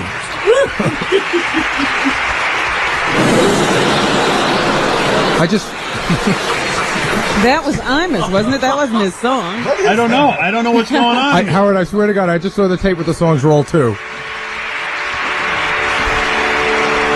One degree of our respect. Isn't that Imus? Be treated with the dignity. I think Scott made it messed up. I'm going to... You know what, man? There's going to be major firings around here. I've had it. It's on the same reel as Robin's song. Oh, is that... Thanks, Jackie, for the help. Well, we just played Robin's song. We did? Oh, I didn't know that. Well, but this isn't my song. Where is the song? What song is that? Find me my song, Flop Flop Flowly. To tell you something, I got a production staff back there. This is what I want to have happen. I want Scott fired. I want to bring in 2 production people, Fred Norris and Scott. I want Fred given full run of the studios back there to produce stuff. And Gary should be fired, I think. Wait a minute, I'm confused. You said I'm firing Scott? You don't have to fire me, I quit. Good. Good. You quit? Ah, thank you. He just quit. You're firing Scott. Yes. You want to bring in 2 production people, Fred and Scott. Yeah. Who is that? Go hire him. Scott, a guy I'm going to hire. It just so happens the guy's name is going to be Scott. Oh, okay. I can't take this. Go to play a bit, nothing's on there. What happened? The tape he's losing it out there. He's losing it? Yeah, Hey, how about coming in here and helping me? He's flipping on Ganji right now. I don't care who he's flipping on. Now the leader tape broke. Tell him to come in here and flip on me. I'm sitting in the middle of a show with my big production number not done. This is a funeral. We can't do the nominees. We can't do production numbers. Ruined. I wanted such a tight show today. And he's obviously not producing the cards. No, he's running around in the halls listening to me. He's having a fit. What happened, Gary? His great production broke? I guess so, yeah, the tape broke. You sure this isn't a joke? A joke? It's a joke on me, Gary, no one else. Sure this isn't a joke. All right, are we all set now? You ready to do your song? This is okay. A joke? Go. The joke's on me. Go. Please. What was he doing while I was helping the drunk homo?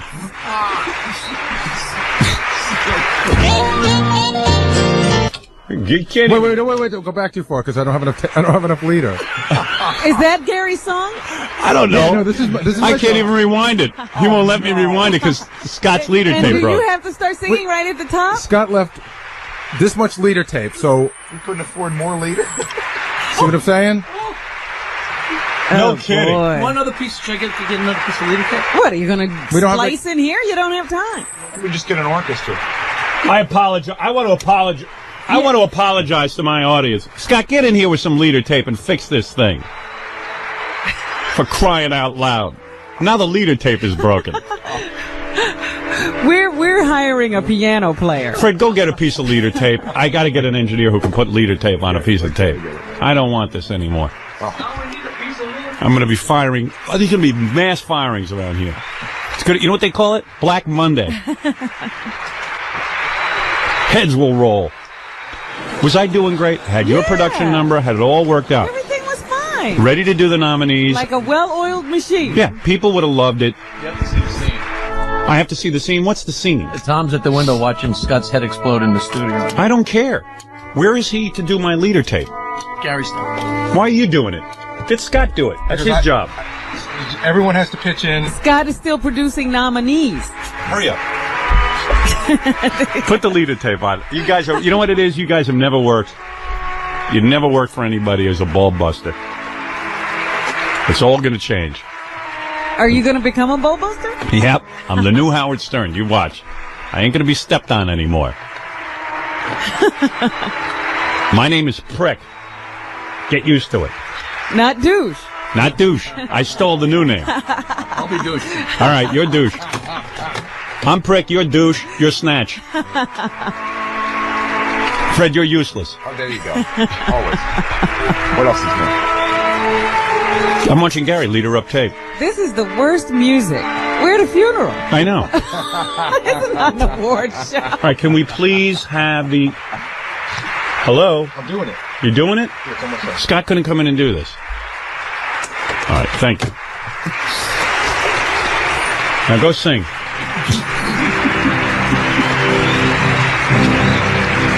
Unbelievable. What is it? You want to hear Scott the Engineer's tirade? Yeah, while we're waiting for those cards. Hey, dear. we have a special bulletin, ladies and gentlemen. Very good. This is Scott the Engineer freaking out in the hall because he didn't like what I was saying on the radio.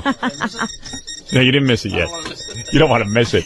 Ladies and gentlemen, we interrupt Robin's news with a news bulletin. One of our employees just went off. And here he is, Scott the Engineer. Meanwhile, what's he yelling about, Gary? Well, it's mostly about you. Yeah. Is he calling names? He quit and, yeah. He quit, so he can't. So why is he doing back? I thought he quit. Well, he didn't dump us off. We had to have Ganji do this. You know what? He's so stupid. I start screaming. He yells. I said, I'm firing everyone. He's out there screaming, what is he talking about firing everyone? He can't fire me. So the Gary goes out and goes, Scott, what are you yelling about? He goes, why is he threatening to fire me? Gary goes, because when he went to play the tape that you just prepared, Imus is on the middle of it. Right. He goes, oh. Then he goes back to work. Oh, he's got a rational reason for screaming that. What happens? Bring him in for this. What happens here is right at the part where he opened the door and yelled he quit. Yeah. Ganji just happened to be walking by with the camera, so he follows him out. And you would think Ganji has a gun. And I got to tell you, Ganji's got balls, but he said he's more afraid of you than Scott. Really? It's only like 25 seconds, but Scott just goes nuts on Ganji. Let's hear this. That's the wrong one. What's the matter? You don't have to fire me. I quit. Good. Oh, good. You quit? Ah, thank you. You just quit. Scott, where you going? Get the fuck out of here with the camera, okay? Who get mad at me? I didn't do anything. Now. Dude, I didn't shut do it anything. off. I don't shut it off. Now. Go that shut way. It off. Go that way. Shut it off. Why are you taking it out on me? Shut it off. All right. Just go that way. Calm down. Go back to work. Go back to work, please. And pick the. Oof. Wow, Tom Chiasano. Why does Tom Chiasano have to come involved? He calms things down. Why does he do that? I hate Tom Chiasano. There's a guy walking around in a suit out in the hall named Tom Chiasano who feels he has to go out and be a part of my... I told him to act like he's not here. He's forgotten that directive. I want him out of here. I want you fired. I want you out of my life for good. You don't get it. You know where to go to do that, okay? No, please. Please stop it already. I didn't want Ganji to get slugged. I don't care if Ganji gets slugged. I don't want you disrupting my show. If you weren't here, if you were at home where you're supposed to be, this would never happen. I'm not disrupting the show. I'm trying to make sure that there isn't physical violence between two of them. I don't care. Let them work it out themselves. We are all grown. There's a middle of a tirade there, and you interrupt. We never got to hear Scott go off. Oh. Remember, Tom, physical violence equals ratings. Yeah. And you know what? Scott's a big pussy. He's not going to do anything. I'm telling you. No, he's not. It was real close. John said it Ganji just said to me, I am glad you came because I'm telling you he was getting ready to swing. Ganji's a little suck-up. Ganji is supposed to be a karate expert. Yeah, Mr. Karate. He's over there at Tiger Shulman every day. Mr. Karate had the camera in his hand and two hands holding the camera. He was not exactly in a position to defend He himself. has feet. He can't beat up Scott. They ought to flunk him out of Tiger Shulman right now. John said it looked like Scott was going to cry, but I don't know why Scott hasn't come down here. Yeah, come on in here like a man, Scott, and take it. He was, so I'm sorry to break up the fight, but it really is my responsibility. Tom's afraid they'll wreck Scott's studio and do 50 cents worth of damage. We might have to replace that old equipment. Tom, do me a favor. Ignore what goes on around my show. Go help the rest of the station. Go hang out with Peggy Panache and plan bumper sticker promotions. Please stay away from my people. Act like you don't know. Just close your door. Can you close your door and lock yourself in and stop peeing every 10 minutes in the bathroom?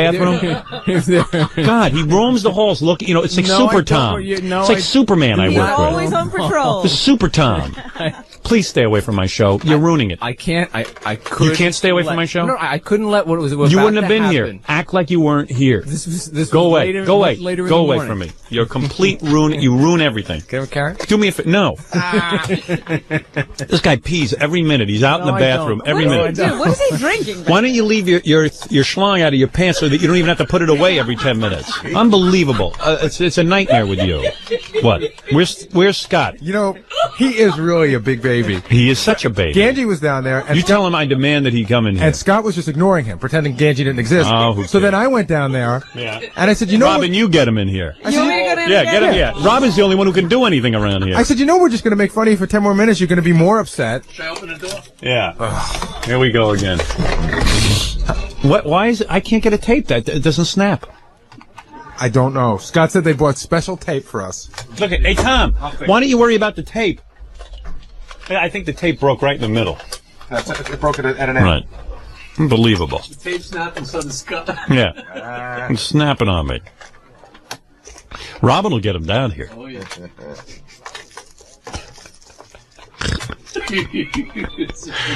Let's set the clock and see how long it takes to get him in the studio. And they're off. 5 seconds. 10 seconds. This is serious. 15 seconds. Come on, Rob! You're slipping, Robin. Here he comes. She always gets him out. Look at that. Smiley. Boy, you were good. 30 seconds. 30 seconds it took She you. flashes those things, and it's just like you can't That's right. I resist. just lead him down the hall. Do you hear yourself on that tape? Are you insane? Listen, Scott Einzinger told me I hadn't been on the E! Show in a while, so I had to do something to get on.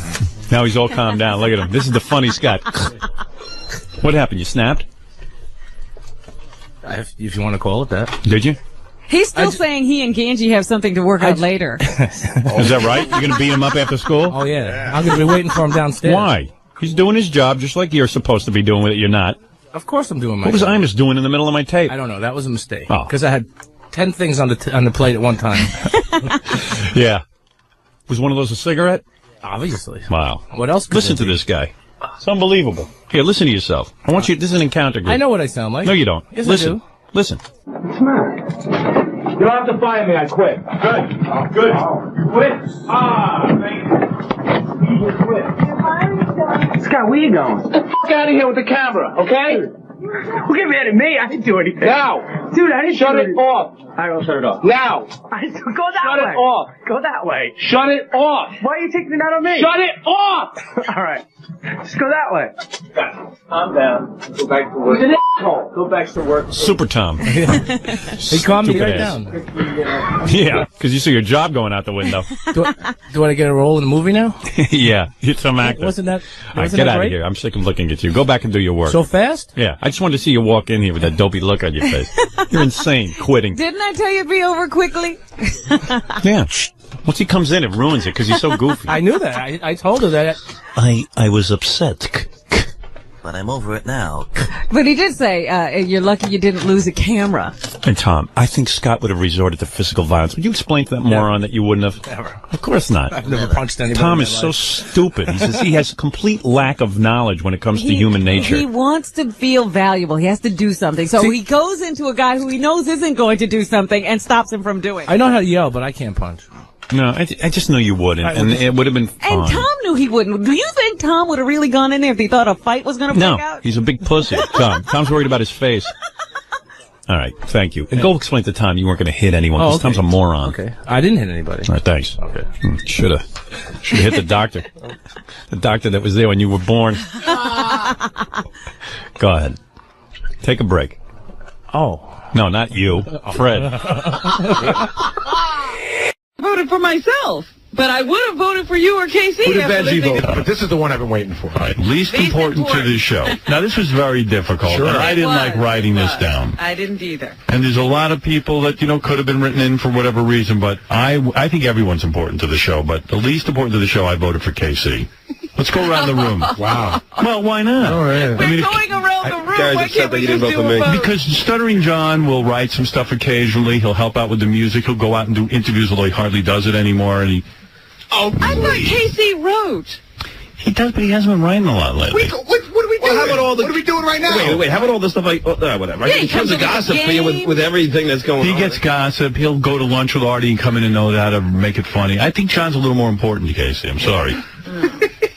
And Benji's improved his importance. He's written a lot of funny things. And Yeah, see, for me, I guess I see what Casey does more. So Casey didn't even come into the equation, and that left it between John and Benji. And I walked in here with Benji, but then I looked over at Benji, and I remember how much he does all day long. Right. And again, John, I'm not saying that, but here's the Gary, point. there hasn't been a negative thing you haven't. But here's the point. It's not I don't care. But it doesn't mean that you're not important to the show. No. I like this. Let me say he's the least. If we have to fire someone, If I had to get fire rid of someone, John. it would be you, but it would be a tough call. And it's just, you're important to the show, just not as important No. as Howard and Robin. Don't do mea culpa. No, it's fine. I'm not shocked. Who'd you vote for, Robin? I voted for John. Because this is what I hear all the time.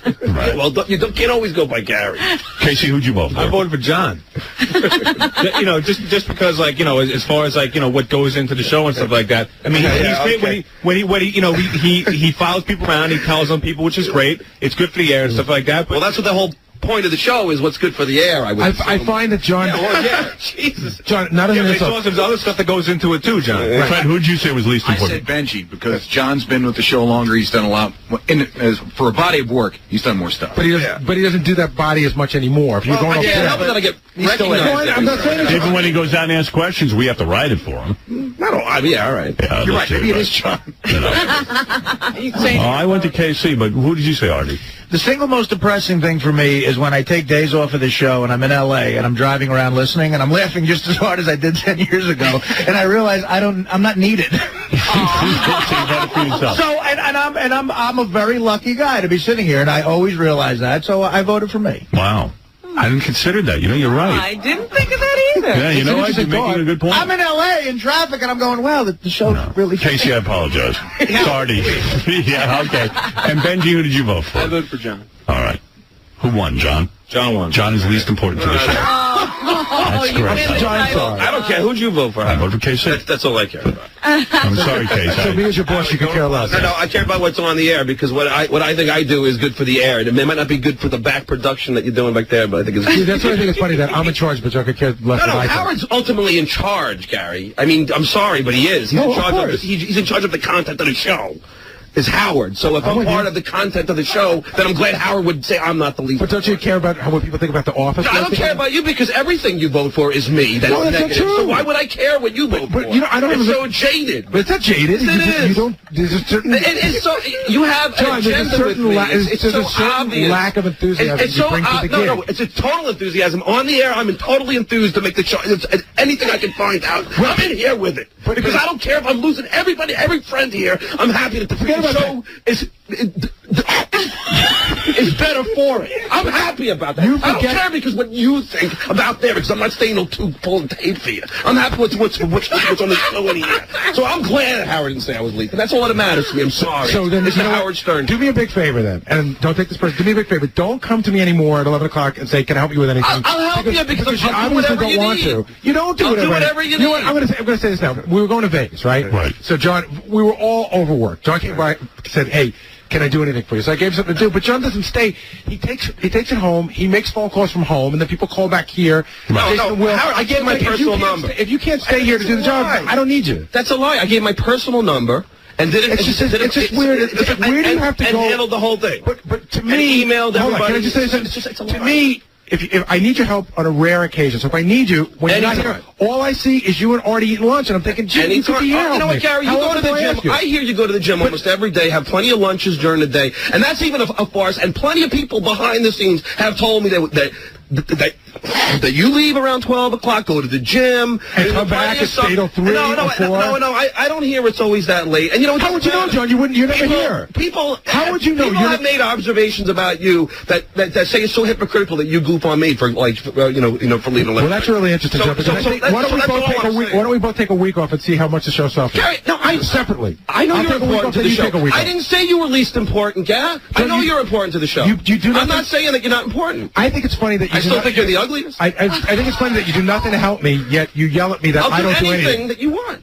I'm just saying that I care. No, you won't do anything he wants because you won't stay and help. You do anything that I want that fits into your schedule. Every day I ask him, "Do you want me?"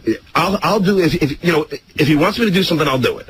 Honestly, but it's not because it's a whole ordeal. It's not an ordeal. It is. It's not an ordeal. One time, I had a doctor's appointment. To be honest with you, the day he's talking about, so I had to do it at home because I had something that was already, I didn't know it was going to come up that day. I had something important, so I did it from home. It's fine. You're the most important. I'm not saying I'm the most important. You won for least important to the show. Yeah, well, but as long as your vote wasn't me, I was all right. You go home and check Lotus Notes and work on that? Yeah, I've been trying to, Gab, but unfortunately my computer is down. I asked Jeff to help me out, and it's taking a little. My cell How long has your computer been down? Years? No, ever since I moved, the computer. I never see you on the computer. Yeah, I have been in the past, but I haven't been able to get on.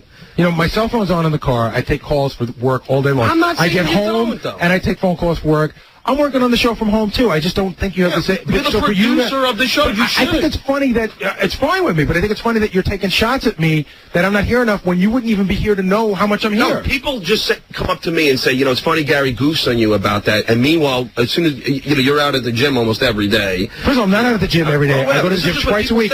I don't take lunch. So there's days that I'm not out at all. So if I'm gone for an hour and I'm back, I mean, John, you leave at 11. You just leave. You leave and you do nothing. You make the producer cash. I'm sure it's a lot more than what I make. Well, guess what? It's not.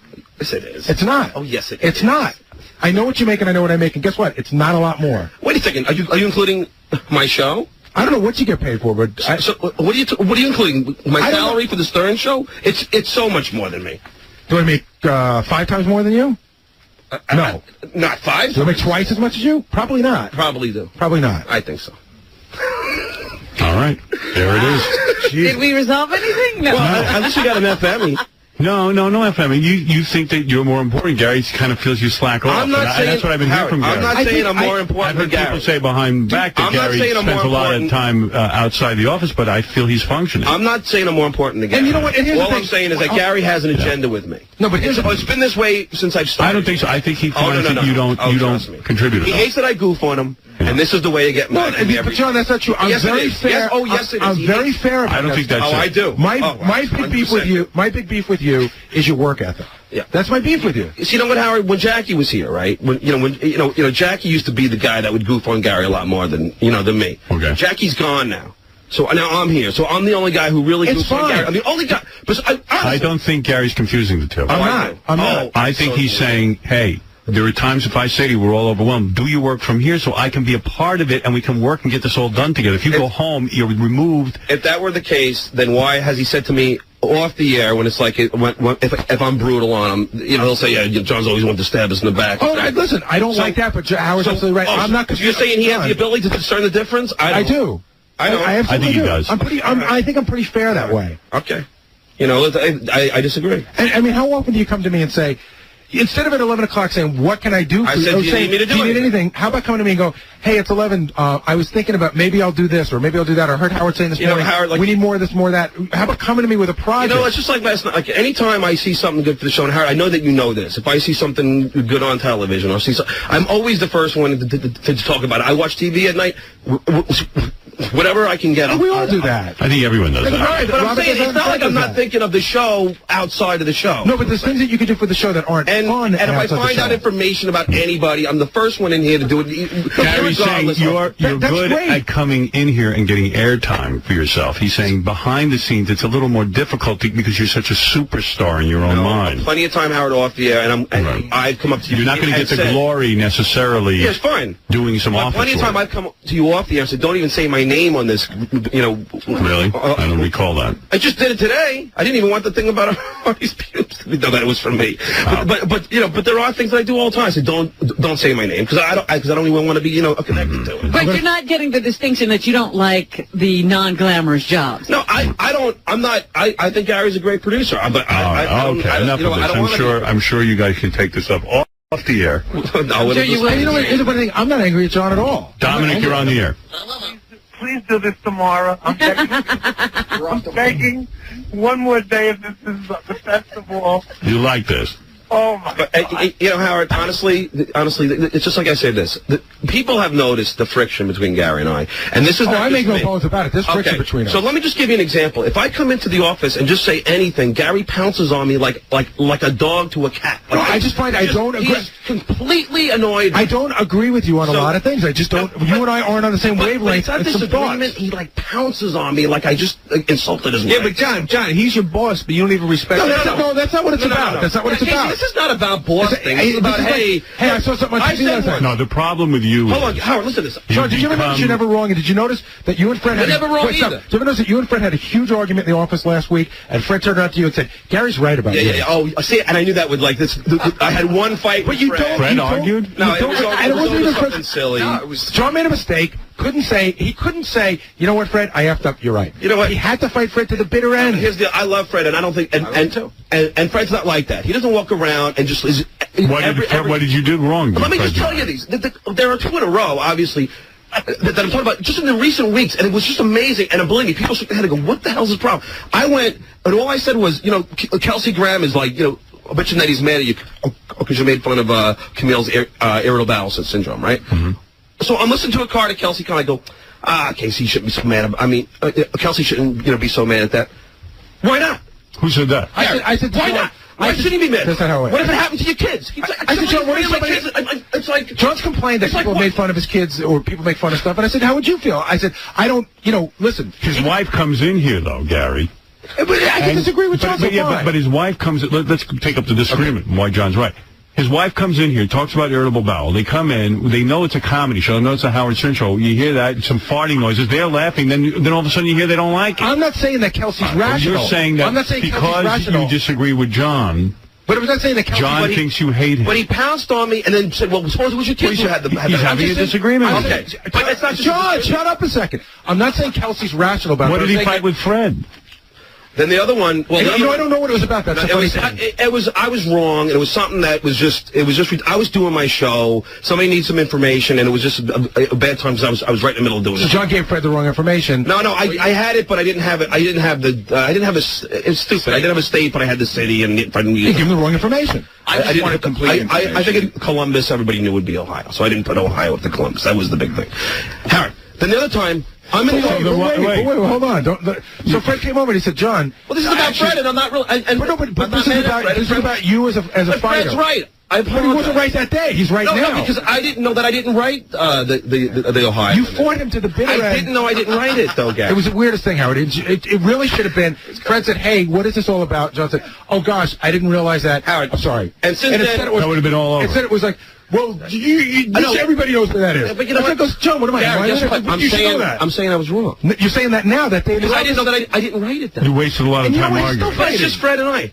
He fights about everything. All right, Howard. So here's the other one. Let me tell you this one. What did you say, Fred? What happened was I sent Jason out. I said, I don't have all the information here. Please ask John before he leaves where this is happening, because there was also 2 plugs. It was very unclear. One was about an appearance. There was a club, and then there's another thing that was like at a Bally's or something like that. So it wasn't clear that the 2 were related, number one, and I wanted to make sure that it was like Columbus, Ohio, and not like one thing taking place one place taking another. Sometimes that happens. And I sent Jason, and he gave Jason some attitude, which upset me a little bit. Howard, because I was on the air. I was doing my show. Jason came in. That's why. Jason came in to help you get your plug right. I know. That's why I'm wrong. Shaken up, and I thought that wasn't right. I agree. Let me tell you the other argument. Hey, let's vote. Who's the fattest friend of the show? Dominic, you just won. Yeah, wait a minute. I have who's least important to the show. Tom Chiasano. No, who makes the show bad? Tom Chiasano. Who hurts the show? Who hurts the show every step of the way? Howard, can I give you an example? Because really, let me just get out of my system. I'm in the back, and you're saying that having $200,000 a year is not... You know what? Hold on, you did that already. Let me explain just one thing about it. So Jason and Will are going, that's not true. So I just said to Jason, of course it is. I mean, so I'm talking to Jason now. Gary comes out of his office. What are you talking about? Of course it's right. Of course it might. Oh, you're so that's what John hears. No, it's true. I disagree with you. I said, but I'm not talking to him. Hold on, here's how it goes. He's not even involved in the conversation. John goes, John, I totally disagree with you. And he pounces on me. And John goes, what do you mean? What do you mean disagree? How dare you? Who can disagree with me? I'm the king. Look, there's a lot of activity back there. If you disagree with me, you're stupid. Gary, there's obvious a problem, and which is why when we did this poll, who do you like the least? You like me? I have a problem with you. I know you do have a problem with me, so just admit it. I did. I admitted it through every question. And I have a problem with you too. So there. Let's go on vacation together now. I'm not going on that vacation. You're not going? No, I don't want... No, let's hear this. No, I don't... First of all, Howard, I don't want to go, and my wife doesn't want to go. She's terrified of flying. I'm not coming to a crappy party then. And Beth knows this. I mean, Susanna really hates to fly. Right. So they want to fly us to Amsterdam for, not a lot of money. It's 3 days on our vacation, which I spend money to live in Babel for the vacation. So I'm just thinking, so over the weekend, this was before these polls, which Gary going to trip the whole thing to the poll. But we were like, Suzanne's like, I don't want to go. So now Joe's going to ruin it for me now, because if we can't go together, we can't go. No, Casey, I already said I'm sure Casey would love to. They don't want Casey to go. They want me and you to go. Why? Because of this. Why? I'm the least important to the show. You're important when it comes to being a spy and a parent. Oh, yeah, that's right. But you just admitted that. Which is on the air. You just admitted that. You're So if you cancel the trip to Amsterdam, Gary won't be able to go. If it's going to cost Gary his trip, then... Why didn't you tell Gary that? Because it would affect his trip. I don't think it will, but if it does, then we'll... No, I know it will. I mean, they were very specific about I don't think I'm sure they'll be happy with you, but if it's going to screw up your trip, then I'll do it, because I don't want... Well, that'll be comfortable. Because I'm a very thoughtful person, just ask Rob. We're going to take a break. Thank you, Dom. to me and he says, "Hey, Howard." Now he's been working for me for like 15 years. Howard, do you want to have evidently Sega? You know the game Sega? Yeah. The game company. Mm-hmm. Evidently Sega is coming out with a new cable channel where you'll, like when it's hooked into you, you'll probably be one of the first people to get it, Robin, because you're wired for everything. But it'll be an interactive channel. You'll have a Sega control panel in your house, and you'll just call in, and you'll turn to that channel, and it'll offer you a menu. And you'll pick one of the Sega games, and you'll play it. Sounds good. So Gary comes to me, and he says, "Whoa, there's a new Sega channel. You want to try it?" You know, me, I run around here like with a chicken with my head cut off. I remember he asked me when he was at his desk, and I was running around, and I said, "Oh, yeah, what's that all about?" So he says, "It's a new channel, and you could try it out for a while." Now, I could swear he even told me that they were a sponsor, but he claims he didn't. So that's an argument that, you know, he could be like Dennis Funk. No, not yet. No, I told you to leave. I'm not leaving on this one, because you're so off base on this. No, I'm not, Gary. Good. Thank you. Didn't he say it was a sponsor? Yeah. I said, he did. I know it. Thank God I got a witness. Oh, she's a liar. I asked you 20 times if it's a sponsor. Oh, absolutely not. And she told me Bucky's. You think it's one of Bucky's. Why would Gary, I swear, you get confused. Out and out lied. She's not. She's just out and Say out I swear lied. to God. I swear to God. I knew It it. was a sponsor. Yes, Gary, Gary, stop for a second. Gary, No way. don't get defensive. You really did. I did not. I always I ask. did not. I always ask You because said, what is this all about? right. You were there. It was in the office. Why did I say they're a sponsor? Because you space out. You're very busy, Gary, and you don't. hardly knew what it was at I the knew time, and you exactly always like to answer questions. You do. Robin, you just lied. You're a Robin, crap. I told him that he told me it was a sponsor. You know, I don't have any. Thank God I got somebody to back me up. I walk into this guy and he tells me it's a sponsor. I would never even accept this. Listen to this. They want you to try it out, so when you talk about it on the air, the whole rap. Right. He gave me a rap on it.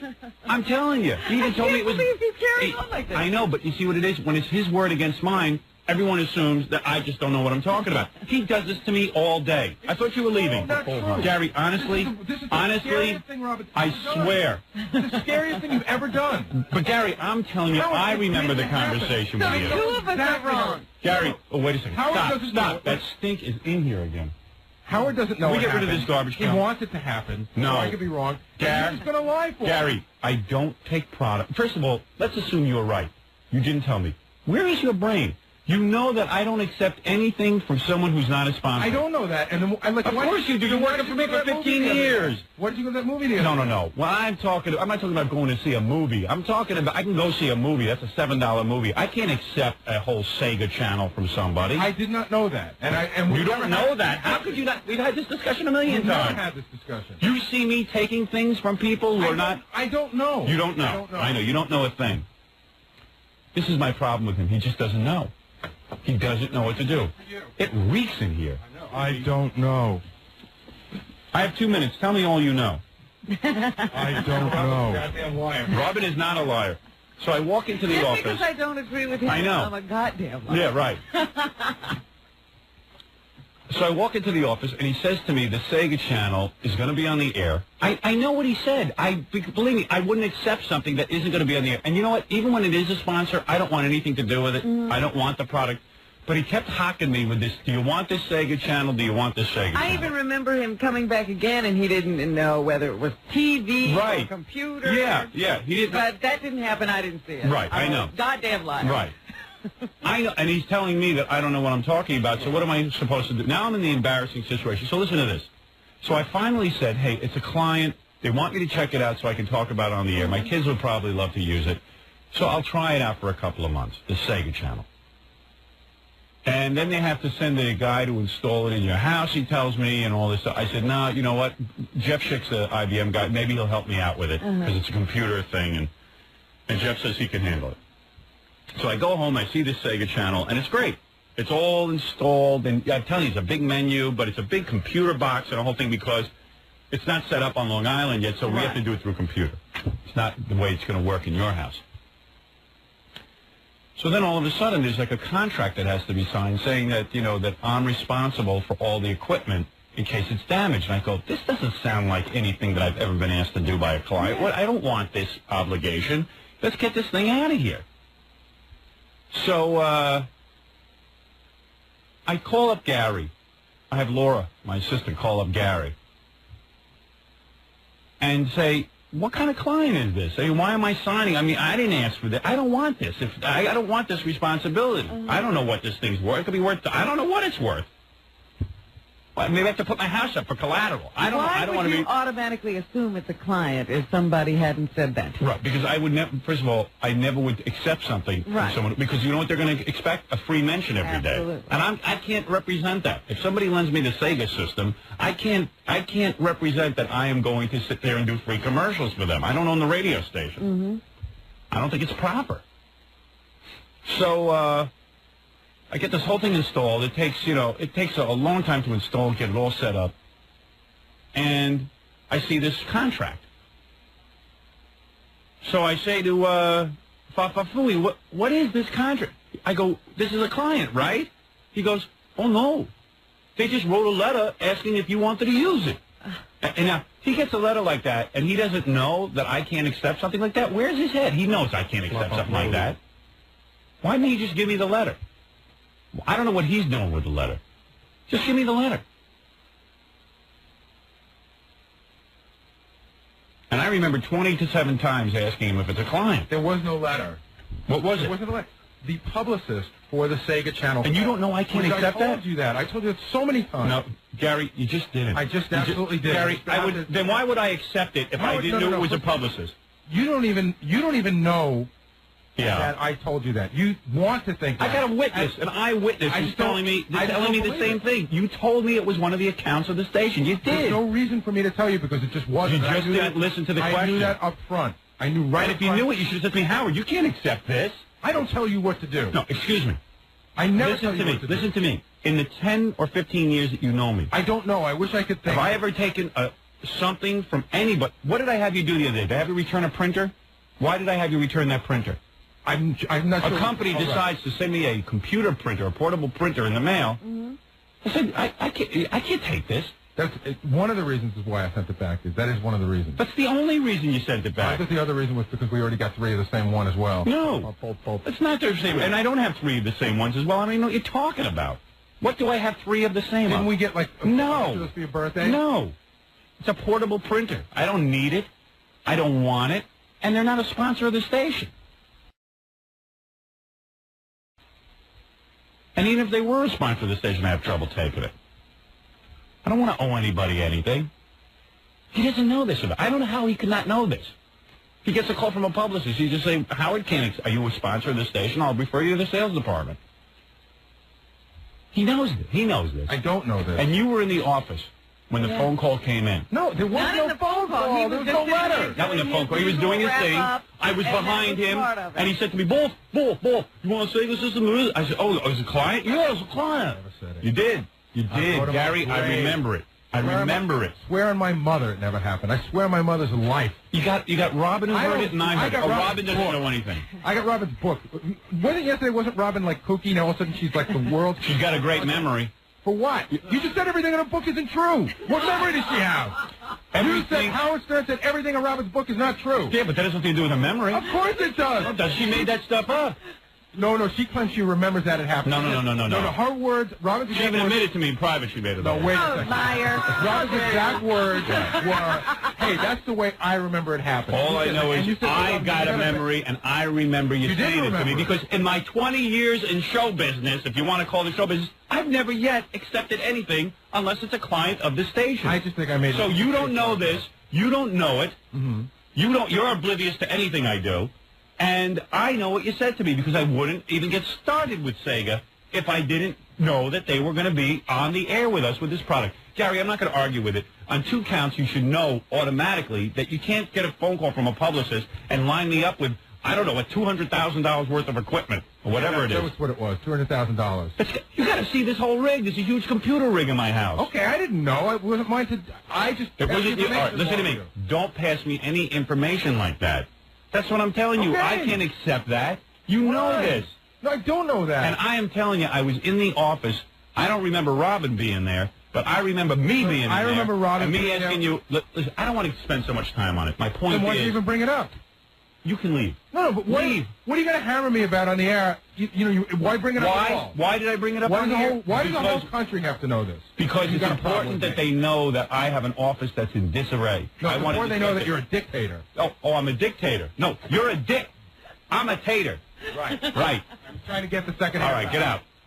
You do your job horribly. Papa Flunky. What did he scream just now? I don't know. I mean, I stood there, and I remember saying to him, is this a client? Oh, yeah. He told me it's Bucky's client. He tells me things. He just says things. So then I said, oh, my God, I've gone through all this trouble. And now they're going to take it out. I'm going to have to unhook the whole damn thing. I didn't know any of this. And then I said, I wanted to call Tom Chiusano and say, hey, listen, this is what happened. It's a blunder. Mm-hmm. Because Chiusano's got to know about it, and now I got to have it all unhooked. What is he screaming about? Did he or did he not create this fiasco? Of course he created it, because first of all, he knows already. I can't accept stuff from some guy who calls up and says, hey, you want the Sega channel for free? Even if, all right, let's say, the worst case scenario, we are both wrong, he never said that. Yeah. He has to, his job is to make it clear to you what's going on. I know, and I had 27 discussions about this Sega with him, that it was a client, and he told me it was. Because he doesn't know what he's talking about. He told me it was Bucky's account. That's my story. I don't know what his story is. He's yelling that you're a liar and you don't know what you're talking about. You were there. Absolutely. Because it was one of those days where we were all in the office. It was crazy, and he kept blurting out Sega Channel, Sega Channel, Sega Channel. The day I remember wasn't in the office. Yeah. I wasn't there when this call came in, but I remember him sitting there at the table. Right. And he had his little Post-its, stuck to his pad. Right. And he kept flipping through them, and he goes, oh, and Sega. Yeah, they're coming on, and they want to put a thing in your house. Yeah. They're starting this game channel. So I said, in fact, he didn't even know whether it was games. He just said Sega. Yeah. And I don't know. And they're coming on. And they're coming on. Yeah. So I just said, for once, they're coming on. I'll have something to talk about. Why not? Yeah, my kids might like it. Yeah, my kids do love it. And then they thought they were getting it for a couple of months. And yesterday they're playing it, and I came in and I go, I think we got to take this thing out by tomorrow. I think we only get it for a day. And my kids are like, what? Oh, they're like, we're just getting into it. Used to it. Yeah. Where's Tom? Hey, Tom. This is our general manager. So now I got to deal with Tom on it. There's always a little fiasco going on. And I'm sorry, I'm pinning this on Gary. I'm not taking the fall for this one. So I was told that this, I say, you heard the whole conversation. Absolutely. Yeah. So I got to return this somehow, but man, it's a major job returning it. So I'll get it out to them in about a week or so. I mean, what did they send you? Well, first of all, the Sega channel is going to be, it's going to be hooked up eventually into everyone's home through their cable system. The problem is right now, cable systems don't carry it, so it's a whole big computer. Seems like a lot. Yeah, it's a terminal like what they're going to... It's a whole system. It is not even patched into your computer. Right. It's its own separate computer. So you have like the mother computer that they'll eventually use to feed all the homes. Exactly. Oh, in your house. No wonder they were having you sign a contract. Yeah, and I'm like, I said, what kind of client makes me sign a contract? Yeah. I mean, I'm using this thing because they told me to. Now I'm signing a contract. This is the whole thing this morning is the first I've heard of it. Yeah, I know. But I was under the impression that this was Bucky's account. No. That this is what they were pressuring me to do it. I mean, as far as I know, Sega is not an advertiser. Oh, okay. Well, no, they have been for the last 20 minutes. Yeah, that's true. Well, all right. So there, they got a plug. I mean, Sega's not giving me a system because I'm a great guy. They're giving it to me because I have a radio show. What do you think they expect? Yeah. They expect mentions. Right. I think they got everything they were looking for. Well, can I ask you a question? Yeah. How come you don't know this? That's what Sega's expecting is mentions? I don't know what. Why do you think? Let me ask you a question. You're a smart guy. How come you go to Scores? You're a bright guy. How come you go to Scores and they're not a sponsor? I'll tell you in a minute. I'll tell you the difference. It's good for the air, right? No, I'll tell you the difference. The difference is? I clear it with Tom ahead of time. You have? And I've sat. Yeah. Okay. He knows about it. Right. It's okay. All right. Now, let me tell you something about any company out there. Do you think, let me ask you, when I was in high school, do you think that Sega contacted me in high school and said, you know what, you seem like a really down-to-earth guy. Right. We would like you to have a free system. Do you think that happened? Okay, but just answer the question. I'm asking the question, and then you can ask questions. Okay, fine, I got one. When I was in college, do you think that anybody contacted me and said... Howard, nobody did anything for you before you, Howard Stern. We've established that. Okay, now I have a radio show. It's a very popular show. We know that. Right. Why do you think Sega would contact me without contacting Tom about advertising? Why do you think they'd want me to use their brand new system? Take a guess. Take a guess. I asked the question. Why do you think that you're on the mailing list? You're asking me a question. Why do you think you're on the mailing list of millions of movie companies? Of course. That don't advertise, that send you movies, and then you get on the air and say they're great movies because that's the way you feel. Right. But you're on there. What do you think? Because I am a movie reviewer. In a sense, I give my opinion on things. They're sending it to you in the hopes that you'll talk. No. You're not a movie reviewer. Excuse me. Don't yourself. You're not Ebert. No, excuse me something. You don't know what I am, Gary. You are a moron. A moron doesn't know what anybody is. You're not a movie For a living, I tell you, I'm not a movie. I don't give my opinion. Listen, jackass. Thin argument. You are so stupid. It's a thin argument. It's not a thin argument. I cannot accept a $200,000. I don't know what this computer is. I cannot accept things like that. You don't know the difference between going to see a movie. No, but okay. So if you're in a movie, is part of pop culture. Everyone goes to see the movies. Therefore, I comment on movies. So as far as the Sega system, no, wrong. The Sega system is a different thing. It's completely different. It's a lot of hardware. It's a big, expensive item. It's a luxury item. It's like I can't accept a car from Mercedes-Benz because they want me to mention it. It's an implied thing. A movie is one thing. It's a $7 item. You understand? $7 every week for 2 years. No. It's a $7. Would you explain the rules to this maniac? There's a lot. He's my producer. That's what scares me. I mean, I don't want to jump in, and get on Gary. But I mean, there's a difference between a $7 movie. He doesn't see it. Tom, $500. I swear to you, I never told them it was a client. I swear on my son's life. Oh, you do? Then your son is going to drop dead because you just lied. He's not. I would never lie. Somebody call a hospital. Get ready. I just cannot believe how Robin could just jump on that. She doesn't lie. You know she doesn't. Gary, you think she's making that up? She sat there. Why would I do that? Why would I do that? She sat in a weekly meeting. Why would she do it? Because this is a great 30-minute. No, because she would say she didn't hear it. Do it. She'd say, I don't know anything about it, but you two always have this problem. Whether you said it was a client or not, but I heard you say they're coming on and they want you to try this out and they want to put it into your house. I would even guess that Jackie was sitting there when you said it too, because I remember saying to myself, oh, Jackie probably wants one of these. Robin, you and I, one time. You and I discussed it 3 times. Jackie, can I ask you something? Were you a witness to any of this? And be honest.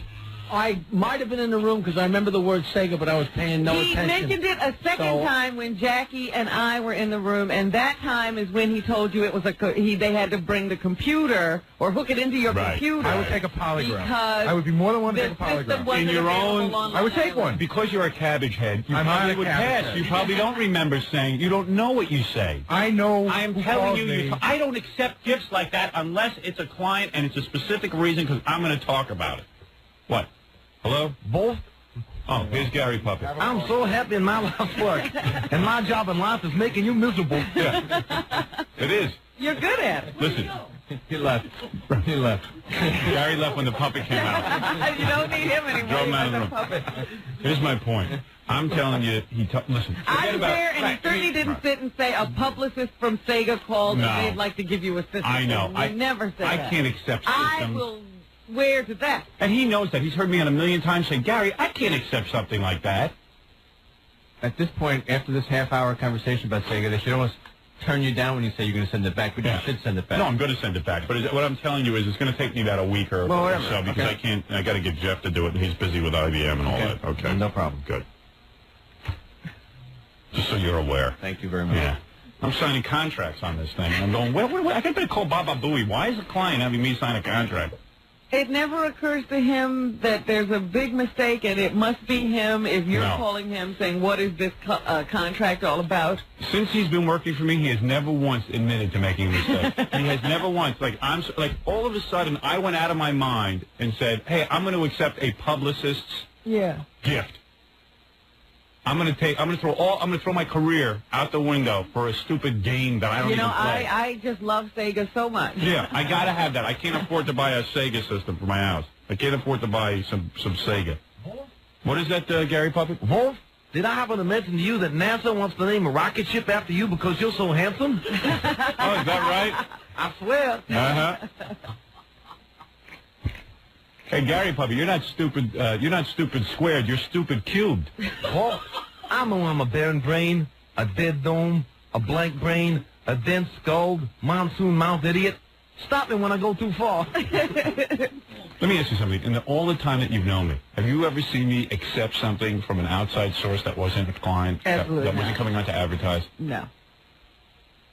I mean, aside from a book or there has been a lot of conversation about how you send back a number of things. Right, but Gary doesn't know about it. Gary says, I never heard of that. I don't know that. I don't know that, he says.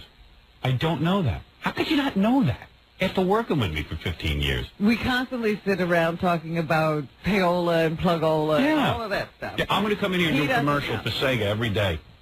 And he can't make the leap that Sega wants to put it in your house because they want you to talk about it. Right. And that would be wrong. Yeah, but how am I going to reward these guys for doing this?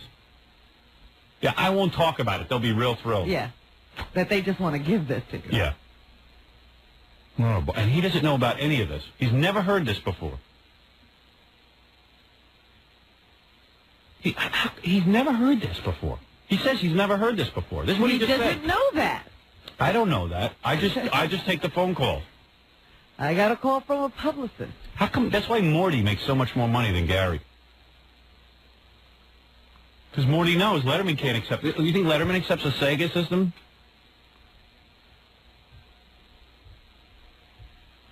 He doesn't know. He has he's clueless. There's his sign on the door, Baba Booey. See it? Baba Booey. I got a big sign to remind him of who he is. Baba Booey. I put that up yesterday. Isn't that great? One of our listeners sent that in. Baba Booey. He doesn't know. He doesn't know anything about how I run the office back there. And you're supposed to catch every mistake he makes. Yeah. Then he's screaming at you. Yeah. You're the one that's wrong. You didn't catch me. How come you take a movie? How come you watch a movie? You're not a Cisco Neighbor. That's a thin argument. How come you go to school? Yeah. Yeah. That's a thin argument, boss. That's a thin argument. You are no Ebert. And Robin, you're a liar. Yeah, and he doesn't know that I'm a movie reviewer. I'm anything I want to be. I'm sitting there saying to myself, what is a better plug for a movie than for you to say, I really enjoyed it. Right. You are totally tapped into your audience and its likes and dislikes. Right. But you're not a reviewer. No. I'll bet you I'm better than Ebert. You're no Ebert, boss. Now, how come you can take a $7 movie, but you can't take a $200,000 computer? All right, $7 over 365 days in 12 years. Yeah, did you hear that logic? Okay. That was great logic. Yeah, I know. We're going to pull that and play that. I'm a human calculator. Yeah, Gary Puppet, what are you, the human calculator? I'm the human calculator. Oh, I was so crazed last night when I heard all this. I was out of my skin. I was just like, what is he doing now? And my kids are digging this thing, and that's like... But you've got a whole big contraption there, too. Yeah. Needs now an expert to come take it out. Yeah. Not like pulling out a plug. No, I can't just pull out the plug and wheel it back in. And you know what? Even though they were coming on the air, I wasn't even going to do this. I just said, for once, let me have some fun. Yeah, I mean, you were a little bit like, well, what does it take? You know, it's like you didn't even want to go through the hassle. No, I didn't. But I'm sure he doesn't remember all that. No. And none of it, I didn't hear him once. This is some publicist who dreamt this up. Never. Was a client of the station. But he doesn't remember. He's going to take polygraph tests, and he's swearing on the life of his kid. I have a memory like an Etch-a-Sketch. I shake my head and I forget everything, Wolf. You know what? He has a terrific memory, Gary, but the problem is he doesn't... It's stupid crap. Right. It's dumb crap. Remember that scene in Scarface when he gets in the car and he's eating the yogurt and he looks at him He says, look at you, you F and F. Right. Look at you now. He remembers movie things. Gary can walk in and actually memorize movie scenes. And remember the tracking shot from Citizen Kane? Yeah. Which denotes like the passage of time when Citizen Kane's manager's breaking up with his wife? But he doesn't know. It's unbelievable. But he doesn't. Yeah, what happened yesterday? What happened on the show yesterday? I have to go eat a Fig Newton. That's brain food. Thank you, Gary Puppet. Don't mention it. All right. Don't mention it. Fig Newton is brain food. Oh, was I going nuts yesterday? I'm sitting at home like pounding my head into the wall. And my kids are playing this Sega and going wild for it. And then you're trying to figure out how to from it. Yeah, and I'm pumping them up. I'm like, because like Jeff was telling me, you're the first kids on Long Island to ever play this. It hasn't even been put on anywhere. It's just in testing, and they're all excited, and they're inviting their friends over, and then all of a sudden, I see this contract I got to sign, and I said, wait a second, this doesn't sound right. What client would do this? Call up Gary. Oh, I never said it was a client. I was just like, full high. You start to hyperventilate. Yeah, I was just like, what? No, you told me it was a client. No, I didn't. No, I didn't. Must have been somebody else with a big, huge, smelly chopper. And I'm looking at this contract. I signed a smaller contract when I signed up for my movie. It was like 97. Man. I'm just like, what is this? I got to go get an attorney. I tell you, another fine mess. I'll be back right after these words.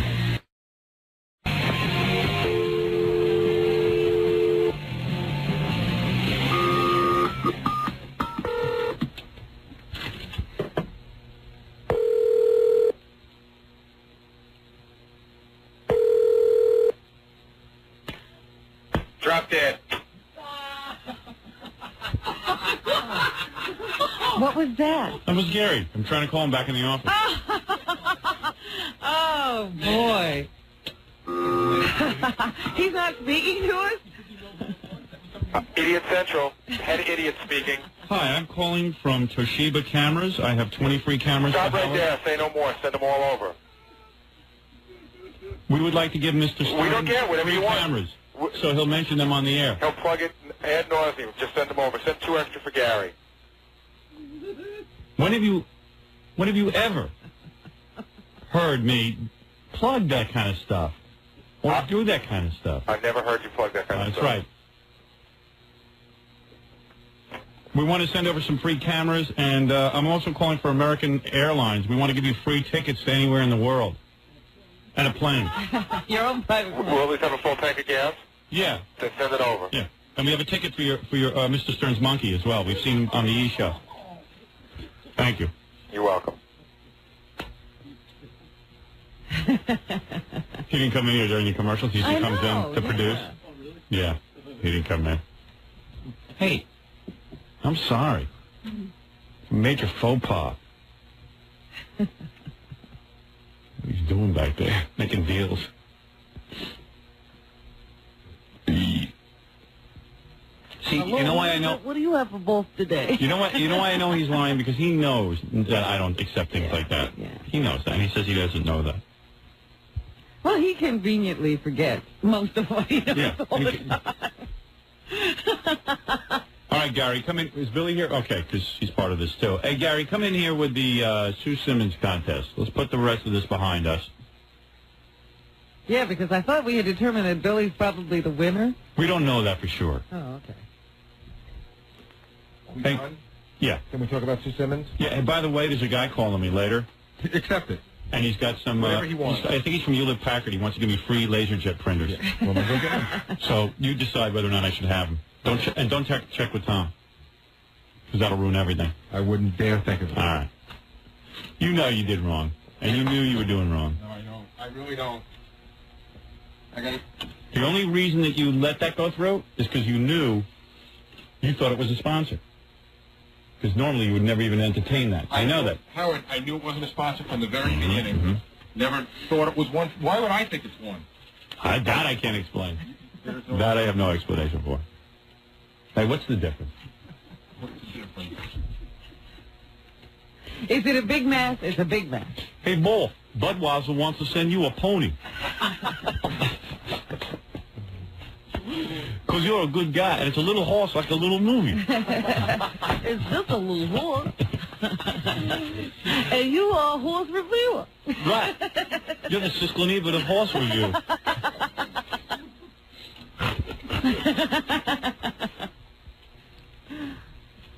Gary, if Budweiser calls and wants to send me a pony, don't accept it. I can. They're an advertisement. Yeah, but it wouldn't be right. No, sure it would. No, it wouldn't. You see, it wouldn't. Of course it wouldn't, Howard. Oh, you know that. We're either going to do this then or why I'm do you going to leave. think it's not right? We're either going to do this or I'm going to leave. But you're not leaving. Anyway. I am leaving. No, you're not. I am too. Am I a horse reviewer? No, but what is it? Seriously? How you're a horse rider. Why don't you throw a saddle on me and ride me around? How come you know? Wait a second. How come you know that I can't accept a horse from Budweiser? I don't know that. Oh, you don't? I don't know. All right, okay, because that's inconsistent. Exactly. I'm going to be. You're saying you didn't know. I'm going to be consistently stupid. Right. I can't determine Quiet, that. Really? Not know? I don't know. He's saying he doesn't know. Because he just said, of course I know you can't accept a horse from Budweiser. And I'm going, well, I'm just taking the easy road. All right. I'd better just be consistently stupid than to disagree. Hey, Bull, like Gary Puppet wants to tell me something. 1 second, he has something to say. You got to let him talk. Bastard. Volpe of Old Volpes? Yes? I have a big announcement. Con Ed wants to send you free electricity. Is that right? Yeah. Will that be AC or DC? DC. Okay. All right, thank you. All right. Let's drop it now. Why now? Why now? All right. And don't shirk your responsibilities because I'm in an argument with you. I thought we just dropped it. No. You didn't come in during the commercials and tell me my agenda. I can barely get in here to get you to listen to me anyway. Okay. If you want something, you'll call me. Here we go. All right. As you know, Sue Simmons is a newscaster here in New York, Robin. Yeah. And she makes a lot of mistakes during